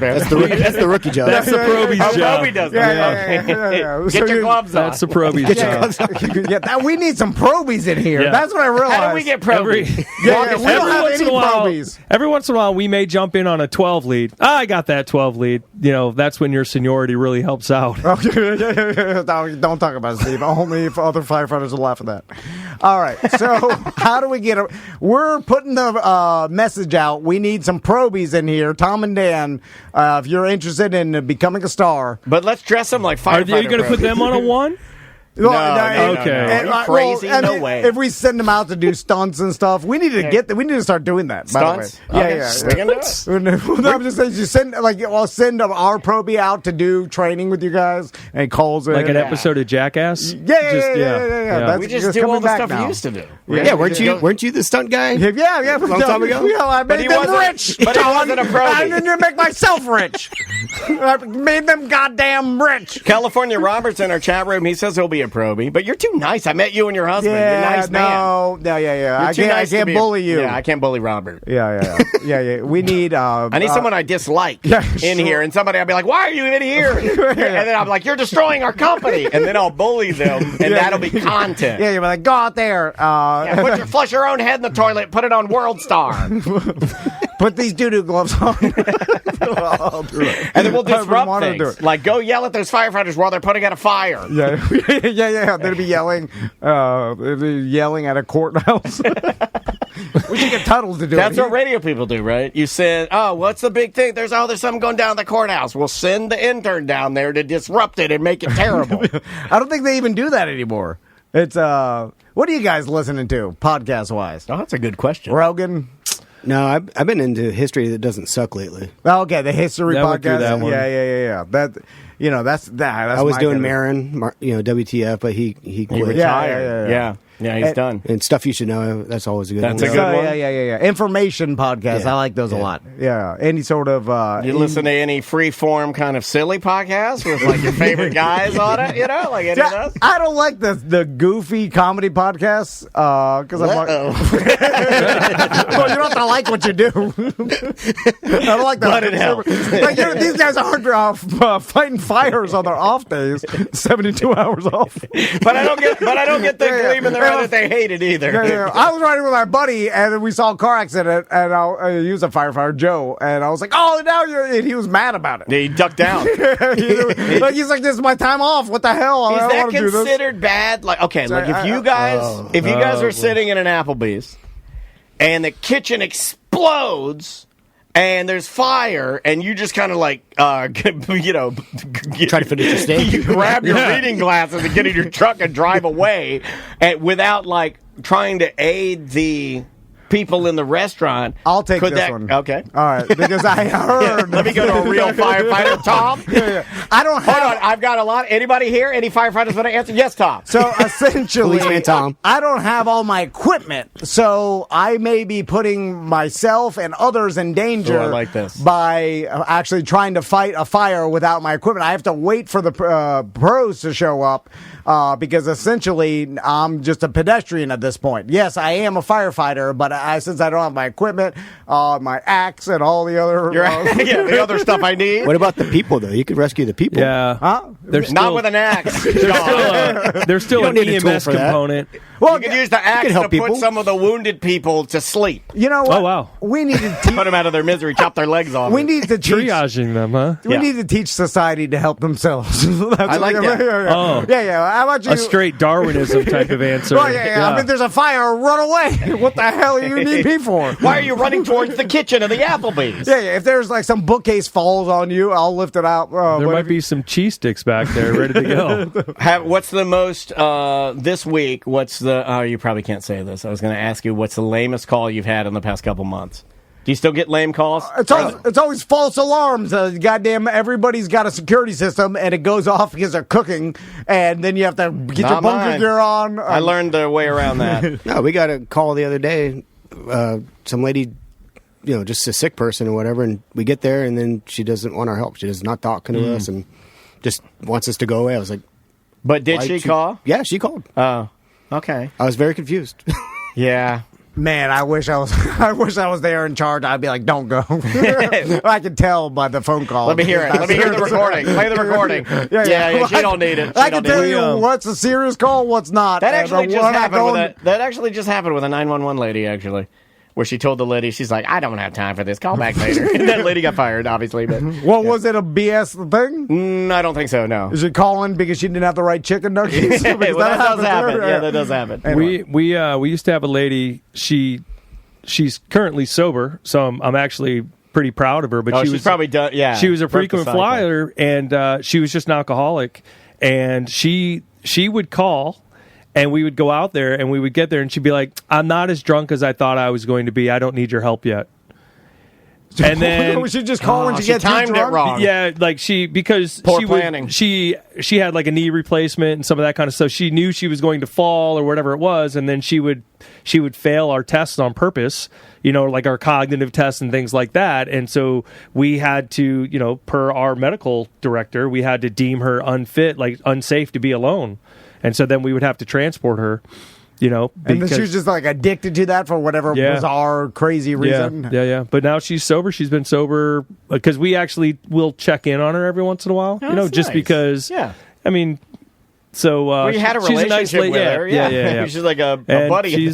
She's sober and she's doing well right now. Great, so man. it's pretty cool. But like nicer than I am. I'll be like pooping our mailbox. Put your gloves on, probate. You know that lady that calls drunk all the time? We're gonna get a little retribution today. Yeah. Well, poop in this Homer bucket. Many of them don't end in good stories though. Yeah. So. Also, I don't think that pooping in a Homer bucket and smearing it on a crazy person's mailbox is the message to a crazy person that it would be to a non-crazy. You see what I'm saying? I feel like there's a little confusion. Firefighters really aren't into feces that much. Not nearly as much as you are. He has that written on his paper. He says firefighters equal feces. No, like it's just the funniest prank. You keep bringing it up, but we don't really. No, I know we don't really mess with that too much. Well, wait until you see what I usher in. Wait till you see our department. 2035. Department 2, we're calling it. The deuce. Yeah, engine number 2. Here it comes. I'll stuff it in the hose and blast it out on your ass. I wonder if that would work, actually. The first blast, yeah. All right, good place to end. Wow. Steve, John, thanks for coming in. I appreciate it. Sorry, this is so crazy every year. It's getting crazier. It's getting crazier and crazier, but I like it. Now I'm going to try to double it next Not time. only do we like it, some would say we're fueled by it. So, before we go, check out he's got a hose. Citrus City's social media tomorrow. They're going to be dropping a promo video for the engine pool. So. Oh, nice. Awesome. Yeah. Very nice. Awesome. And if you want to participate in that, just show up, right? It's not like you have to, jump through any hoops. Just come out and be part of the party. Yeah. Yeah. Yeah. Absolutely. And then if you want to be a part of the engine pool, what do you do? I mean, if you have a team, like you can have up to 10 people. If you're a real stud and you don't need 10 people to pull an engine, then that would be bring out what you got, or just show up. And I mean, if you say, "Hey, I want to be on a team," we'll make sure you're on a team. If there are 10 cops out there that want to be on Team Tom Van, I'll sponsor you guys. What are you guys calling yourselves? The Enforcers. Orlando Enforcers. Then I play the Renegades Ride Out, or whatever. And that's what they walk out to, and they pull the truck. I'll donate money. I won't be there. We're trying to get $10 per person on a team. So you're donating $100. Is that what you just said? Yes, I'll sponsor only a cop team though. Team cop. Team enforcers. Team enforcer. Yeah. If there's 10 cops out Tom there, will be effectively putting his money where his mouth is, much like Dan Newland does in Backing the Blue. Orlando's greatest conservative talk show host, Tom Van, will be backing the blue. All right. Sorry, Steve. There we go. John. I appreciate it. StBaldricks.com. Oh, somebody's speeding. Go get him. That's not us. Oh, that's right. That's Tom. That's Tom. They're really getting you on this cop thing. Does it bother you as much as... Well, I'll grow a mustache. We didn't even talk about that, but I'll have a mustache next year, and then I'll be a firefighter. Well, you don't have to grow it for a full year. That's going to be a ginormous mustache. Well, I'll trim it up. Anyway, all right. All right, guys. We'll see you tomorrow. Thanks. Welcome to Corporate Tom and Tom and Dan. I'm Tom. I am Dan. We're live on Twitch and YouTube at Tom and Dan Live on all social media. You would want to pop into the chat room to see. You already know who we have on our couch today. Yeah. We've had these gentlemen on our show multiple times. And I would say that they have one of the weirdest jobs in the entire state of Florida. The weirdest. Maybe in the nation. Maybe the weirdest. And that is owning the Sausage Castle, managing the Sausage Castle. Yeah. Mike Busey and Miguel Colonna here. How are you guys doing? Hello. Very good to see you guys. So speaking of that, and I know Busey, we've had you on the show so many times, and we've talked about the evolution of the Sausage Castle and how long. Well, there's how been it different started. castles. Yeah. A lot of people don't even know that. If you're a new Sausage Castle person, you don't even know that this is like what castle are we on now, Mike? 8. 8. Eight. Castle This is 8. the last one too. We're dying here. Yeah, this is it. Hey, yo, 8 castles. It's Waco ATF style if we ever got to move, bro. All right. Yeah. So with this, Reno gets the tank. Knocking her down. She gets all the blame for that. Yeah. There were children inside. Yeah, they wanted to see the tank though. well, Tanks are cool. I just found out Alex Jones actually was at Waco, and I don't know if it was right after it happened, but he was there. He was also at Bohemian Grove. really? Yeah. Gay frogs. Are you gay frogs? Alex, He said they kept grabbing his ass trying to get down. they're grabbing my ass. Grab my ass like I'm a gay frog. So speaking of compounds, this sausage castle is a compound. You have a tremendous amount of property. We've been there before. It's huge. It's got a lake on the property. Two lakes. Two lakes. Yeah, you better watch your step. So- over there, Mr. One Lake. So where are we at now? 2026 Sausage Castle. Have we passed 25 years of sausaging? Yeah, I think we're officially in our 26th year. Okay, I was going to say it's got to. I was trying to add it up before you guys got here, and I was thinking we're Yeah. on a milestone of something, And so we're coming out of one. And I don't think we've ever talked about like the business of what you guys do. You probably tried, and then I completely derailed you. yeah. Well, because That's Mike, all right. We like the tangent here. That's fine. Yeah. We are who we are. well, because the interesting part about this, and we talked to you about this before, Mike, is that you never really set out. Okay, the to- chat room has a question. Like the chat Oh. room is just like you. The chat room is like, honestly, we don't know who officially lives there. Neither do I. Yeah, sometimes. Hey, here's a real thing. Like I said, Lobster Boy's there right now, and he's got his girlfriend, the bearded lady. But I didn't know she was staying with him. And last night, I'm just watching this figure move in the darkness, and I'm like, it's a dude because I can see the beard. And then I'm like, but it's not a dude because it's wearing a dress, or maybe it is a dude in a dress. And there's so many times though where I'll Not be a dude in a dress, bearded lady. Yeah, You got it way wrong. Done You got all it wrong. way wrong. Last night I was raking the leaves from my turtle sanctuary or tortoise sanctuary. Tortoise, Right. Tortoise sanctuary. I got 4 giant African African spur-thighed tortoises, huge man.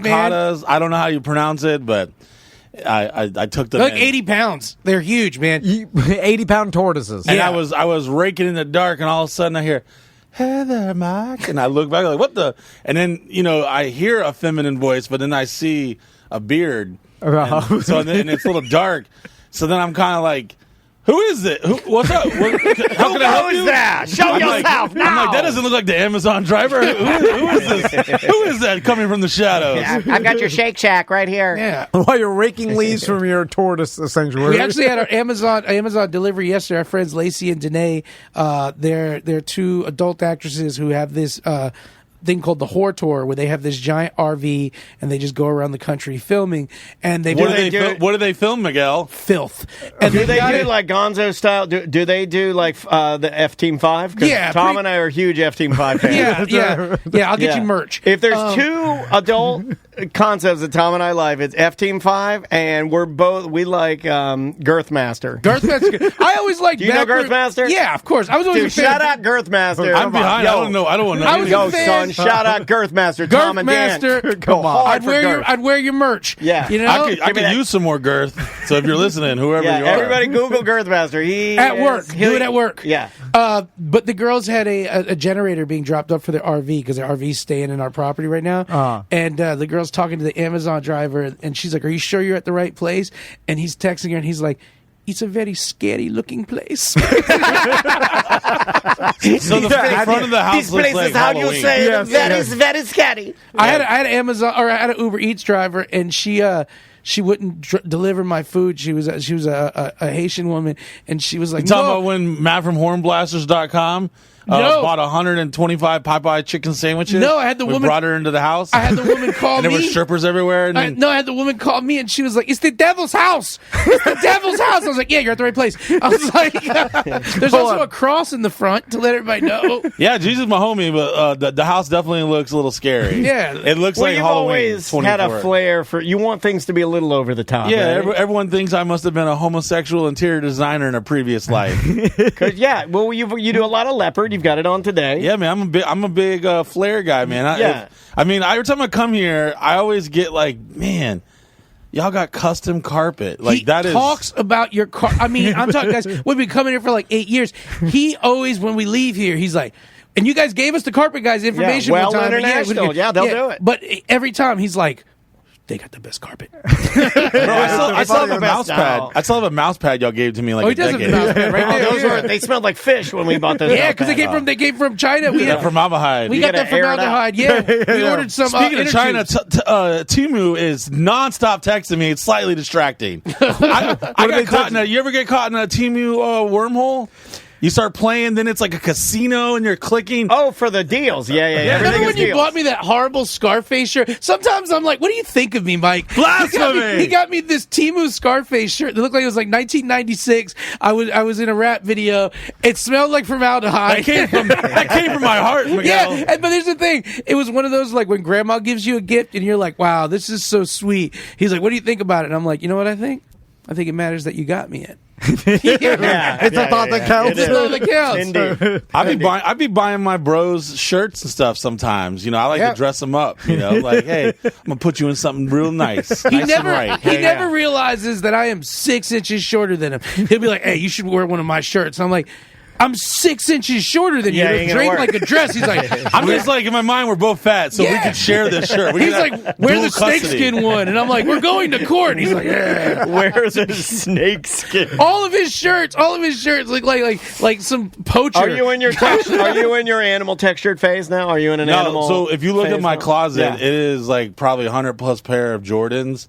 Yeah. And then to the right, you'll see like a section of all like Hawaiian shirts. Then it's all black, and then it's all flannel, and then there's all animal. It's like literally all just. But you have like a look that you like, right? Like, well, it's more like I'm too fat to fit normal clothes. Because if I was like a handsome stud like y'all, I'd probably look like Liberace. I'd be wearing some. What about Ozempic or something? You ever thought about doing? I'm not saying you should. I'm just saying. I definitely should, but I just don't trust that. You know what I'm saying? Yeah, I feel you. I mean, I feel like I need to earn my my. I mean, I'm literally. I've been growing like vegetables at my house and stuff. I've been doing some farmer stuff, which I'm like, stuff. Yeah. We got goats. What happened to the booties? It's there. Okay. No, they're there. I'm so far down a conspiracy wormhole that I'm just like, I'm gonna start gardening now. I'm not gonna let the government take me out. I feel like I'm not even getting healthy for the reasons I should be getting healthy for like my life. I'm like, no, they're not gonna get me. Yeah. They scare you in the gardening. Your Monsanto, GMO, modified My produce. advice, go get a couple more ARs and a couple less plums. The ARs will help you more. We have a couple. Oh no, we already got all that. We already got all. We have a bunch of guns in a freshwater spring. I'm like, we got a good environment here. You do. We got freshwater guns and walls. Yeah, because you know nobody. Okay, here's the thing: you don't grow plums, you take them. Yeah. If there's anything, look, and that's coming from Little General. Yeah, Look, I exactly. may not have a lot of firepower, but up here, I'm a tactical genius. One of the main things I ever get told is who designed this place, and the answer's me.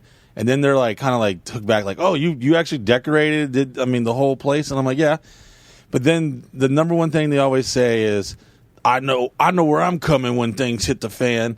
So that's kind of that's like their number one, really. Yeah, it really Sausage is. Castle. They're like, oh, I'm coming here when the fan. Dude, during COVID, it was great. We had all our COVID queens. All the girls who basically couldn't dance in other states anymore came to the free state of Florida, and I was just like, this is America, man. Oh, we had some NBA players that were supposed to be in that bubble. They weren't. Hey, that bubble didn't exist, guys. I'm going to tell you that much. The bubble I didn't wasn't going to exist. bring that up. I had heard that rumor, Yeah. but as a respect to you guys, I don't like giving you headaches. Yeah. I had heard that you had NBA players when the bubble was hosted here in town. Yeah. And they were I never had supposed to heard leave. that maybe that were you guys ever contacted by the NBA or anything? Oh no! I mean, we Not didn't. the actual NBA, man. People just like people's lawyers would hit you up like, "Hey, so this is Greg, Babachabloff, and I heard a client of mine was hanging out yesterday. That's everything's fine, right?" We're like, everything's totally fine, man. He's bubbled up. He's good to go. He's probably got a kid, but other than that, Do not put the pictures on the internet. Is that what they do? I'm sure. and we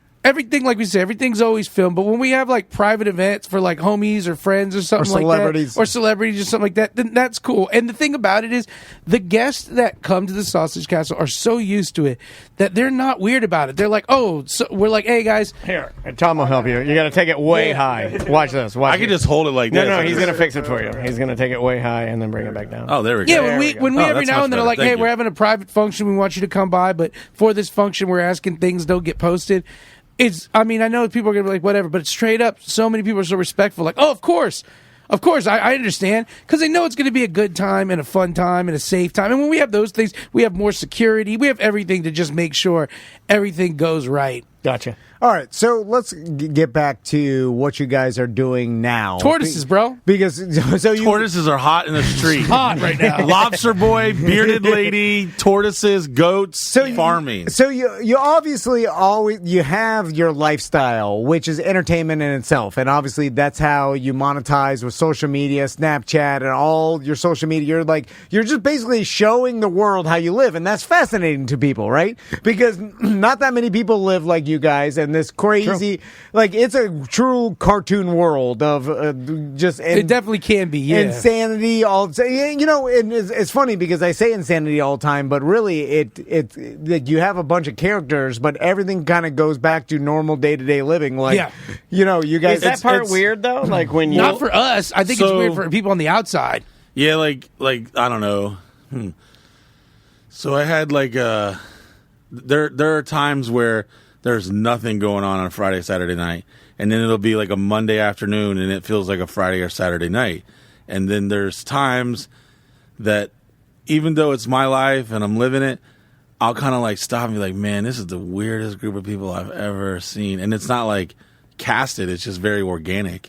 It just happened that way. We got a lobster and a bearded lady there, not because we were like, you know what we need? A lobster and a bearded lady. This is an organic and we didn't know occurrence. we were getting a bearded lady. We got a lobster and we inherited it. And we're not going to stop love. Love is love. Whether you gay, straight, lobster, bearded. Yeah. Do you guys ever need a break from it? Yeah, man. Yeah. No, I want to blow my brains out quite often. Wow, I didn't mean a forever break. I didn't even think. My God, Tom. There's definitely a weekend off. 26 years of having to hear strippers and midgets and circus people, and it definitely will drive you a little crazy, but I'm definitely numb to it, so I have a high tolerance for I get bullshit. why P.T. Barnum beat his kids. Okay, yeah. Don't forget the Juggalos. Yeah. Well, here's one thing too, like rappers. So many people are always constantly coming and going from the property for business and other reasons, that there are just times, lots of times, when Mike is just trying to sit in his room and relax, and somebody he doesn't even know just walks right into his house, sits down, like, hey, and he's just like, hello, and they're like, oh, hey, I'm here with the bearded lady and the lobster. I'm helping him build the blah, blah, blah. And he's just looking at him like, you just walked into my room and sat down and are talking to me. No introduction, no anything. Yeah. This is where I live. This is my room. I have all these guns, but sometimes I just don't know who I'm supposed to shoot or not. They come in and they go. Oh, remember Courtney's mom told? Oh my God, this was a crazy one. I dated a girl for a while, 4 years, and one day her mom just showed up to my property and she had a drug problem. And Which shout out to her mom. Her mom's been clean for a year and a half now, man. Good job. Shout out to her. Yeah. Good job, man. So, stay clean. Yes. I don't know where we're going with this. Well, I was just saying, you were just in your bed with Courtney. And she was popping a zit on my back, and we were going to Mexico the next morning, and she shows up with her a mom machete. shows up with a machete. She jumped she scaled the 12-foot wall of my property. I guess meth is really good for athletics. She was all high, and she was like, I heard. Anything's possible on it is what it's like Jesus. She said, she's like, I heard that somebody kidnapped you and Courtney and we're trying to kill him. So I showed up with a machete, and Mike's just laying on his back, getting his pimple popped, and he sees the person coming in, and his first thought's I wonder who this is. And then it's they got a machete. And then it's, okay, it's your mom. It was my first time meeting her mom. It was the first time meeting her mom. Oh my God! Was she threatening you? Or no, she came to protect them. On dope. Several times the cops had to come over and make sure humans were alive, welfare check, because she would have some type of delusional episode. They'd come by and they'd be like, "Hey, Miguel, sorry to bother you. She just wants to make sure y'all wasn't chopped up by the cartel. She had a rap career. She was saying like the baby signed her or something, and there was like a series of. She got signed by DaBaby? Yeah. I don't know. He took a little bit of the hit after his F word for gays usage, but other than that, I mean, very talented. Sometimes we'll have an event and like a boyfriend will call the police and be like, my girlfriend's kidnapped. And the cops come in, we're like, come on in. And there'll be like some girl camping out because we have the big, everybody camps out. Yeah. And she'll be like, what's going on? And they're like, hey, you were reported kidnapped. I'm like, what? And it's like, well, and then they get the boyfriend on the phone. It's like, well, she hasn't answered her phone. And we've been calling her. We had a report from the bearded lady that loves her boy kidnapped. And when it happens, I'm like, you got to go, miss. Like, I know you're camping out. Like, we had a music festival, and that's what happened. I was like, you guys got to go. Like, we've had people definitely move in to the property because it's 80 acres. So the dude with the dreads. Remember, he kept moving. There was some dude with dreads and his girl that came for like a music festival that we had there, and then white guy dreads, right? Oh, white guy dreads. Yeah, I have this thing with white guys with dreads. Sorry if you get dreads. No, but 100% white guys with dreads will move into your property. White guy with dreads. A black guy with dreads would never do that. I said this because that's like, real dreads. But white guy dreads, you can't trust them. I always say this. I'm like, if a black dude shows up with dreads and he's like, hey man, I'm gonna be your surgeon. I'm like, cool man. What kind of surgery do I need? Blah blah blah. Because whatever, black dude with dreads can be anything. If a white dude with dreads shows up, he's going to be your surgeon. I'm like, you lying pill pop. I agree. You go to school. That is a horrible stereotype, but I agree with it 100%. So is it hard to keep track of everybody that is either camping on property or staying on events? Yeah, it's that's an all-day part of the job, man. Because we got security and we've everything from parking passes, wristbands to keep an eye on stuff. But, there's still one time we had an event and we used to have this security team years ago. They were a group of guys who had all deployed together and they were coming back waiting to become police officers. I bet they're overzealous. Yeah, I just want to kill somebody. These guys were great, man. Just want to put a bullet in. No, they got done killing people in Iraq. They're like, hey, this cop stuff's gonna be easy, right. But we had an event and I'm with one of the security guys and we hear somebody yelling from the woods. And we're like, what's going on? So we pull up over there, and we're like, what's going on? This guy's like, help! And we're like, what's going on? What's going on? The security guy's like, what's going on, sir? And the guy's like, I was trying to get into the property, and now I'm stuck in a barbed wire fence. That dude he got butt naked and was playing basketball by himself, and then climbed back over the fence or something. Well, he gets stuck in the fence, and the security guys are like, having so much fun playing basketball. I forgot to put my clothes back on. I guess he was on mushrooms, and security guys are like, are you, sir, what's going on? They're like, I'm trapped in the barbed wire fence. And the security guy goes, are you on Mike Busey's property? He's like, no, I'm on the other property. And the security guy goes, good luck, sir. It's not my problem. Yeah, it's like Disney That's like World. Walking Dead. You driving away. Yeah, it's like Disney World. You don't die on my property. Yeah.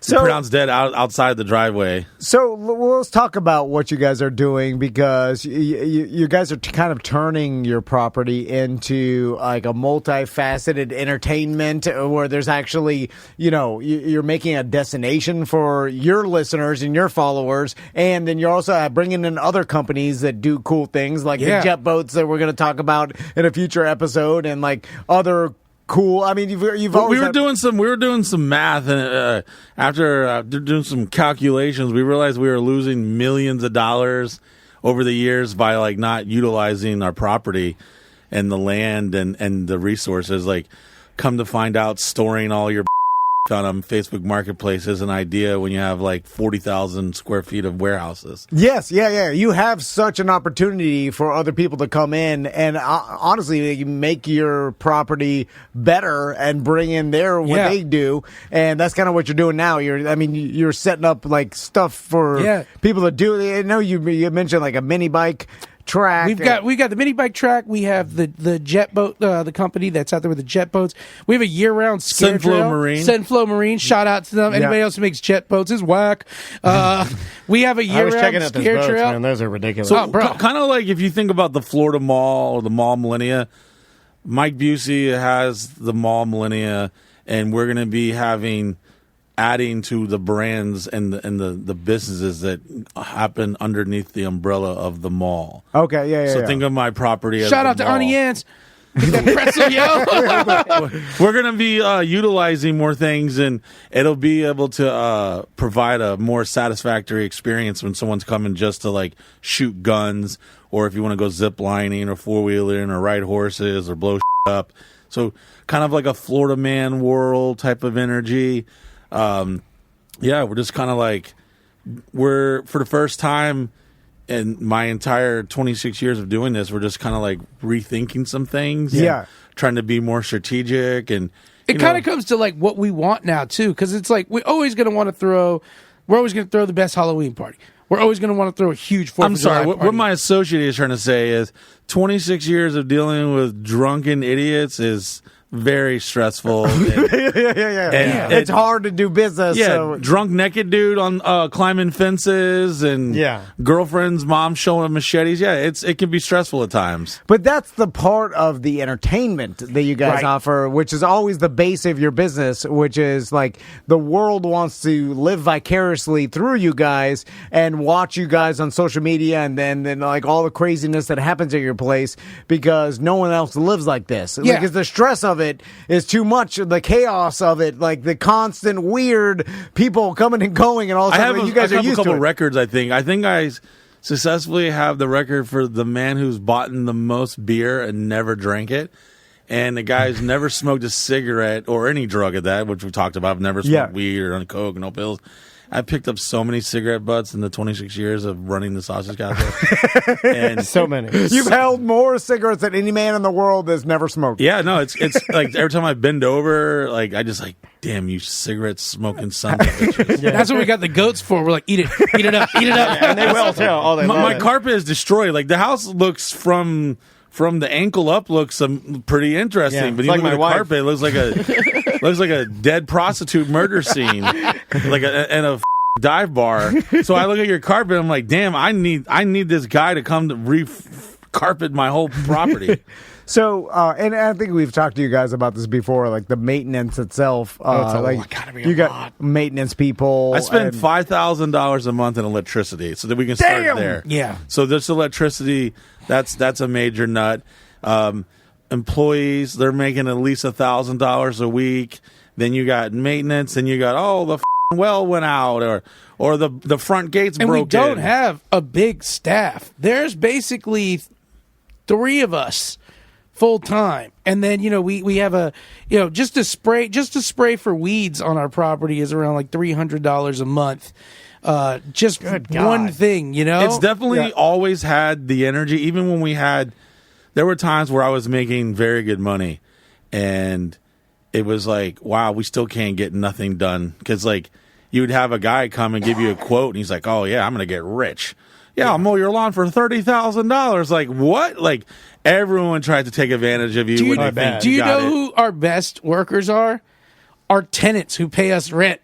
They get, honest to God, they're like, I'll help out. The heart's And in it. The heart's in it. So we got like care. Zane, the Senflow Marine guys, running a business, paying us rent for there. And then they're like, yeah, I'll come over on Saturday. Let's do some tree trimming. Let's chop this entire tree that fell down here. Yeah. Well, he probably strikes me. I was on their website too, checking out the bows. They strike me as hard workers. They too, are. I'll tell you what, I've learned with them too. Like This good is- old boys. This is my rule with good yeah. old boys. I was telling Chris this last time this tree fell down and blocked one of our roads. Yeah. And I was like, here's the key with good old boys. I was like, if you want good old boys to do something for you, you come and you tell them you're going to do it. And then they just keep ragging you on how you don't know how to do it. And then you're like, well, I'm going to try. I told them, I'm going to chop this tree down. They were like, you know how to do it? And I was like, I know how to use a chainsaw. I'll figure it out. They're like, I want to see this. That's what Zane and them said. Like, I was yeah. here. So we drove all the way out there. This and is gonna be yeah, great. and then I just sat in the golf cart, and he was like, let me get it started for you. And I looked at Chris. I go, it's done now. You're like the guy in Game of Thrones. The Yeah. guy, the eunuch. Yeah. Not Littlefinger, but the other guy. Varys. Yeah. I was directing a music video for Lil Wayne and Mexican OT. Yep. And there was a scene where we have a helicopter land in my driveway, and the pilot was like, "Oh yeah, we're gonna have to cut some of these trees down." And then all these like Hollywood suit guys and these producers are like, "Oh yeah, we're not gonna be able to do that because they're saying we're gonna have to chop some trees down." Like, "Oh yeah."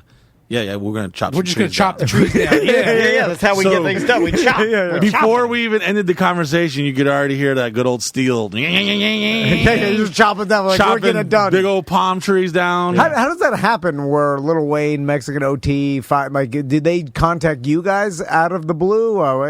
So what happens is, people are exhausted. All this AI and all this like.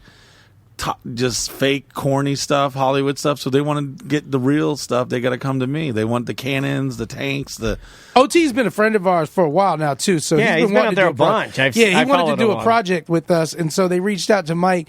And then shout out, Sat was one of the producers. And at first, we had this thing where we thought the producer Sat and us were going to kind of clash because we were like, "Oh, this guy, he's talking one thing, he's talking it." But then Mike and him got on a phone call, and then they became buddies. And then we were like, "Let's shoot it with us." And then we got weird. The best thing was they were trying to do some of it in L.A. There's a whole debacle with that too, but they were trying to do some of it. It's a whole separate podcast, just this one music video we're talking about. I mean, it went on for 90 days. It was long. They were trying to do a part in L.A. and everything in L.A. is so crazy. They wanted to get a monkey.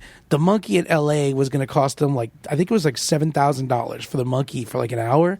And I was like, I'll get you a monkey. We got a $500 all day monkey. Yeah, I hit up the Care Foundation. Shout out to the Care Foundation in Apopka.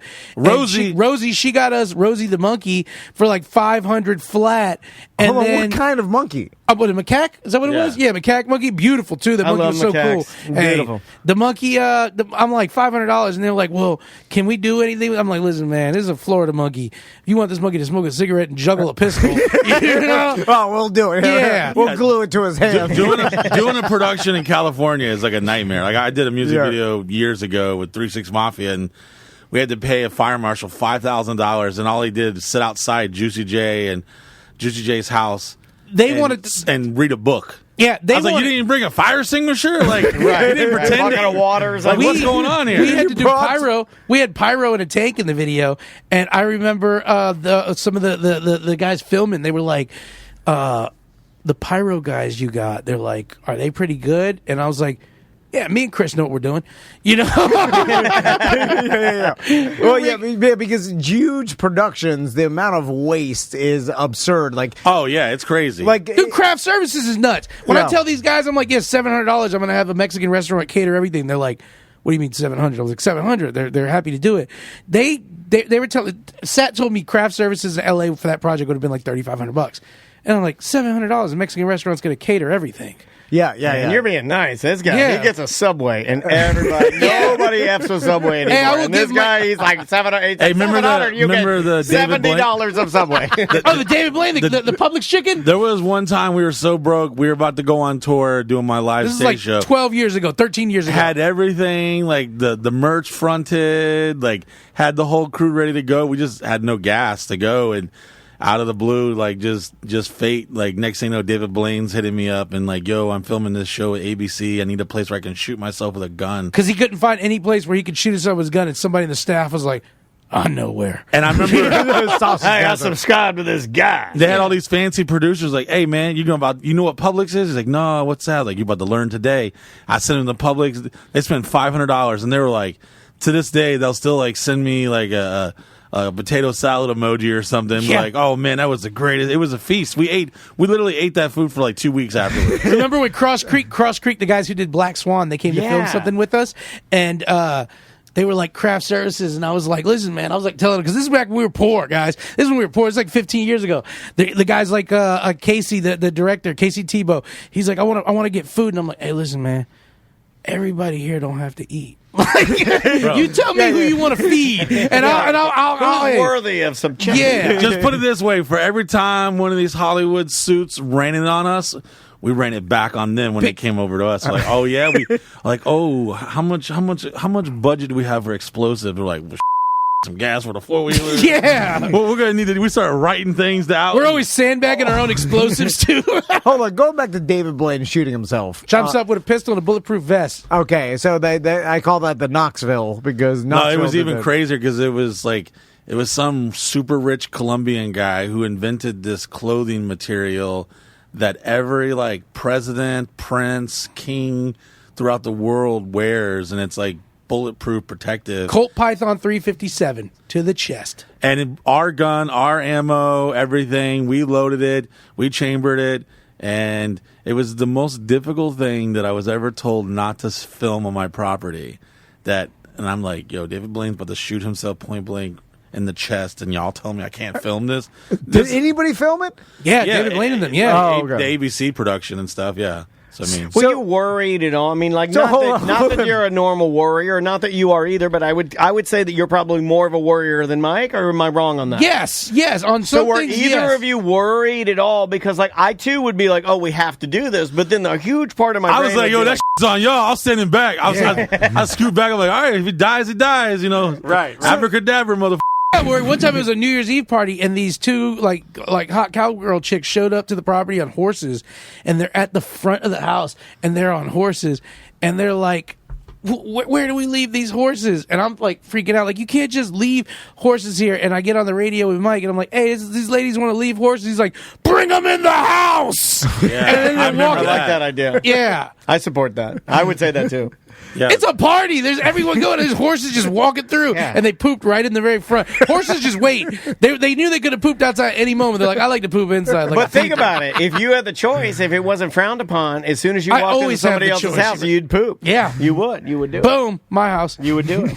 So David Blaine just shot himself in the chest. Yeah, and you watched it. It was like just. Yeah. Is there any testing going on, or no? This is the first thing. He just was like, "Hey, I believe you made this bulletproof shirt," and I'm just sitting there eating Publix chicken thighs. Like, this is a good score, you know? Like, crazy. Oh yeah, we had gas money. We made it to Ohio that year. Yeah, we would not have been able to go had David Blaine not brought shoot himself in the chest money. Yeah, that's a great story, dude. So we actually delayed the whole tour just so we could wait for that check to clear, the ABC check. Crazy. Have you guys thought about doing an Airbnb inside the castle? We have, and we used to be on Airbnb. We're very particular on who gets to come and who gets to stay there. So you want to vet it more? Yeah, because it's just. So there's like less people living there, but there's a lot of visitors always coming. Yeah. So people are always coming and going. I've been putting more emphasis on my campgrounds. So I have like long-term tenants on my campgrounds. Another one model. I'm a trailer park slumlord, as Miguel likes to say. And then also like with our warehouses, like we get offers. We got an offer today. Great guy, but you got to fit. We don't need you to be wild or crazy, but you got to fit with what's going on. God, I've always wanted to own a trailer park because I've always thought, bro, that in my older age I could own the trailer park and it would be an endless supply of drugs and sex partners. Bro, you just it would be just all I want for my. Bro, that's what we're trying to stop at our trailer park. Mine is just nothing but pills and loose whores. Yeah, I fantasize about. You ever? I mean, y'all been doing this for a while. You ever sometimes wonder, like, man, so what if I did go to that job fair that one day and took this different route? Oh, look at Tom. He's his haircut and face shaved. Like Tom's ready to jump ship on you. Ready to own a power sports store. This guy wants to own the only Indian motorcycle dealership in Volusia County. Yeah. Like, look at him. Hi, I'm Tom Van. Come buy a reliable motorcycle from me. Dan, let me explain something. Tom's ready to jump ship and turn state's evidence at any moment. I know. Look at him. You're screwed. You got a cane and a beard. You look like you've been to 3 wars. I'm 37% more racist with a cane. Yeah. With the cane and the beard. So I just want to sell insurance. That's where the money's at. It really is. What we're saying is like, you know, when you do something for so long, you still have the love for it. That hasn't gone away, but it's hard. You got to diversitize you got the Wu-Tang Financial. You got to diversize your bonds. You got to bring in other streams of revenue. It, dog. You got to. So all these little TikTok kids every day show up and they want to. You know, I feel like the content creator space has definitely been like oversaturated. We're just talking about I think it is crazy. Mr. Beast is giving away islands. How are you going to impress me? How are you going to impress me now? You know? I don't even think that's impressive now either. No. I mean, like, not even to him. You can see in his eyes. We're at war war with Iran right now. I haven't even watched it on the news. I'm bored. Yeah. So I wanted to ask you guys about this because you guys experienced literally the start of social media like 26 years ago when you guys were literally just doing the Sausage Castle without social media with just word of mouth. Because I was on the radio at that time and people were, we talked about this before, like, hey, you ever party at Mike Busey's house? And then it was the urban legend of Busey, right? And then social media hit. Obviously, you guys turned it into a business. Then you guys have all the social media influencers that start over the Sausage Castle. But now it's so diluted. There's so many influencers that how many of the new school influencers that you have no idea who they are? I literally got a text 2 weeks ago from like the largest like live streamer like out there. And he's like, hey, I want to come stream at your house and this and that. And now I'm able to be like more selective. Like there's been some crazy stuff that people have reached out to me, and I'm just like, man, and I hate to say this because I know everyone judges me because I look like a douche and I look like an asshole and I'm fat and retarded and got big teeth and a small penis and yada yada yada. There's plenty of reasons to hate me. Come on now. Thanks. But sometimes too hard on yourself, Mike. Tom hates that. He hates that. Sometimes I see some of these guys out there, and it kind of like I'm like, man, I don't feel that dude's energy, or like he seems fake or corny. So I kind of like, I'm kind of old school with my ethics. I'm just like, I kind of like, no, I don't really feel like that dude, So yeah, and it's funny too because people, I mean, we've had guests on. They're like, I own, or like, I'm a part of the 13th biggest YouTube channel in the world. I'm like, damn. But then they leave, and I'm like, okay, I never. Yeah. Okay. You can say whatever you want, really. Like, I'm the biggest streamer of this, and then it's like you could vet it. I mean, you see the numbers sometimes, but then you're like, well, I don't even know if how big this is or how popular. Yeah. It's like I've never even heard of this person. I always find out the next day. They're like, yo, that was Aiden Ross that was FaceTiming you. Da-da-da. I'm like, yeah, I heard of him. I've seen him on the World Star and the TMZ and stuff.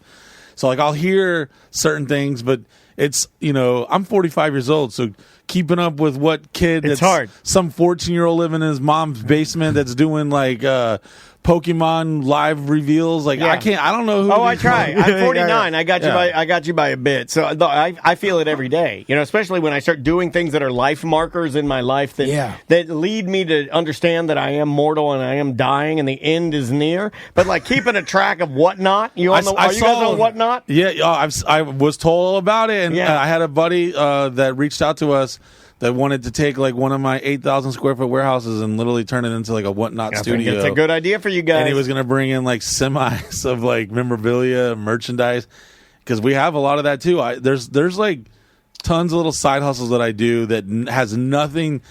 Sometimes I feel like douchey showing the things I do, and then sometimes like last night I'm like, look guys, I got some blisters on my thumbs from raking, because they want to see me do like the dirty gritty blue collar stuff, but then sometimes they're intrigued about like the business aspects of things that go.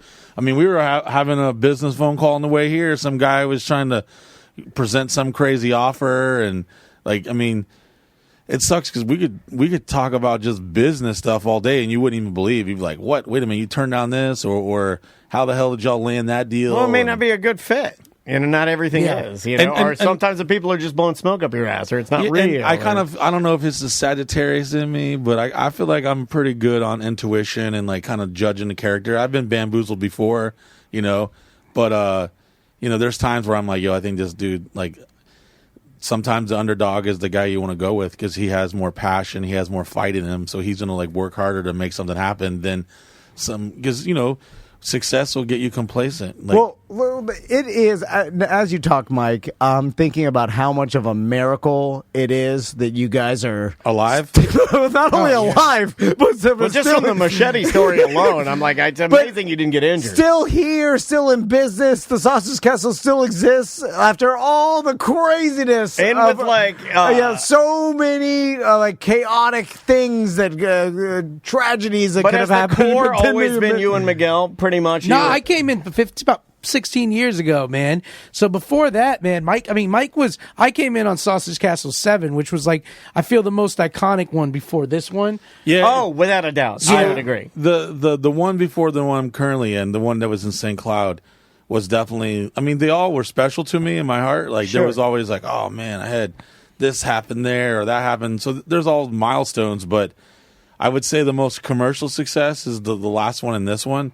But the last one was like, it was like me, the man, fighting, the man, like Right. the county and just all the crazy. I mean, they literally burnt my house down. So Yeah. And that was a lot of part of the Sausage Castle at the Lore, beginning yeah. was you It fighting fueled as a the police. myth. But I feel like that ended, and you guys get along with the police around your the government. They love me now, and it's Because so we're cool. old men now, and they're old men, and the cops are now the cops. See, at the time, the cops were in their 40s and 50s, and we were in our 20s and 30s. Yes. and we were these dumb kids.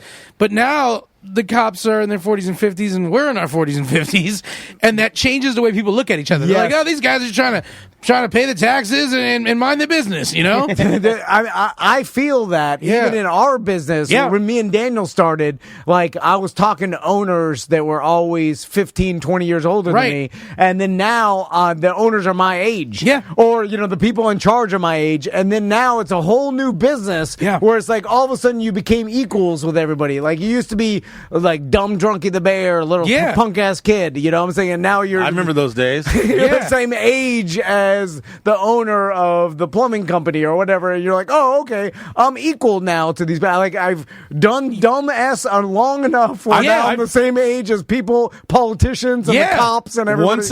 Once a day, I fantasize about just selling all of it, and then just like building some crazy houseboat and just living in the Keys and disappearing. fishing for lobster and just like live like The sausage nomadically. vessel. Like I have crazy fantasies sometimes. Like sometimes I'm just like, man, what if the next Amazon driver comes here, I just throw the key to him. Like, here you go, man, take over. Mike Tyson did that with a Ferrari one time.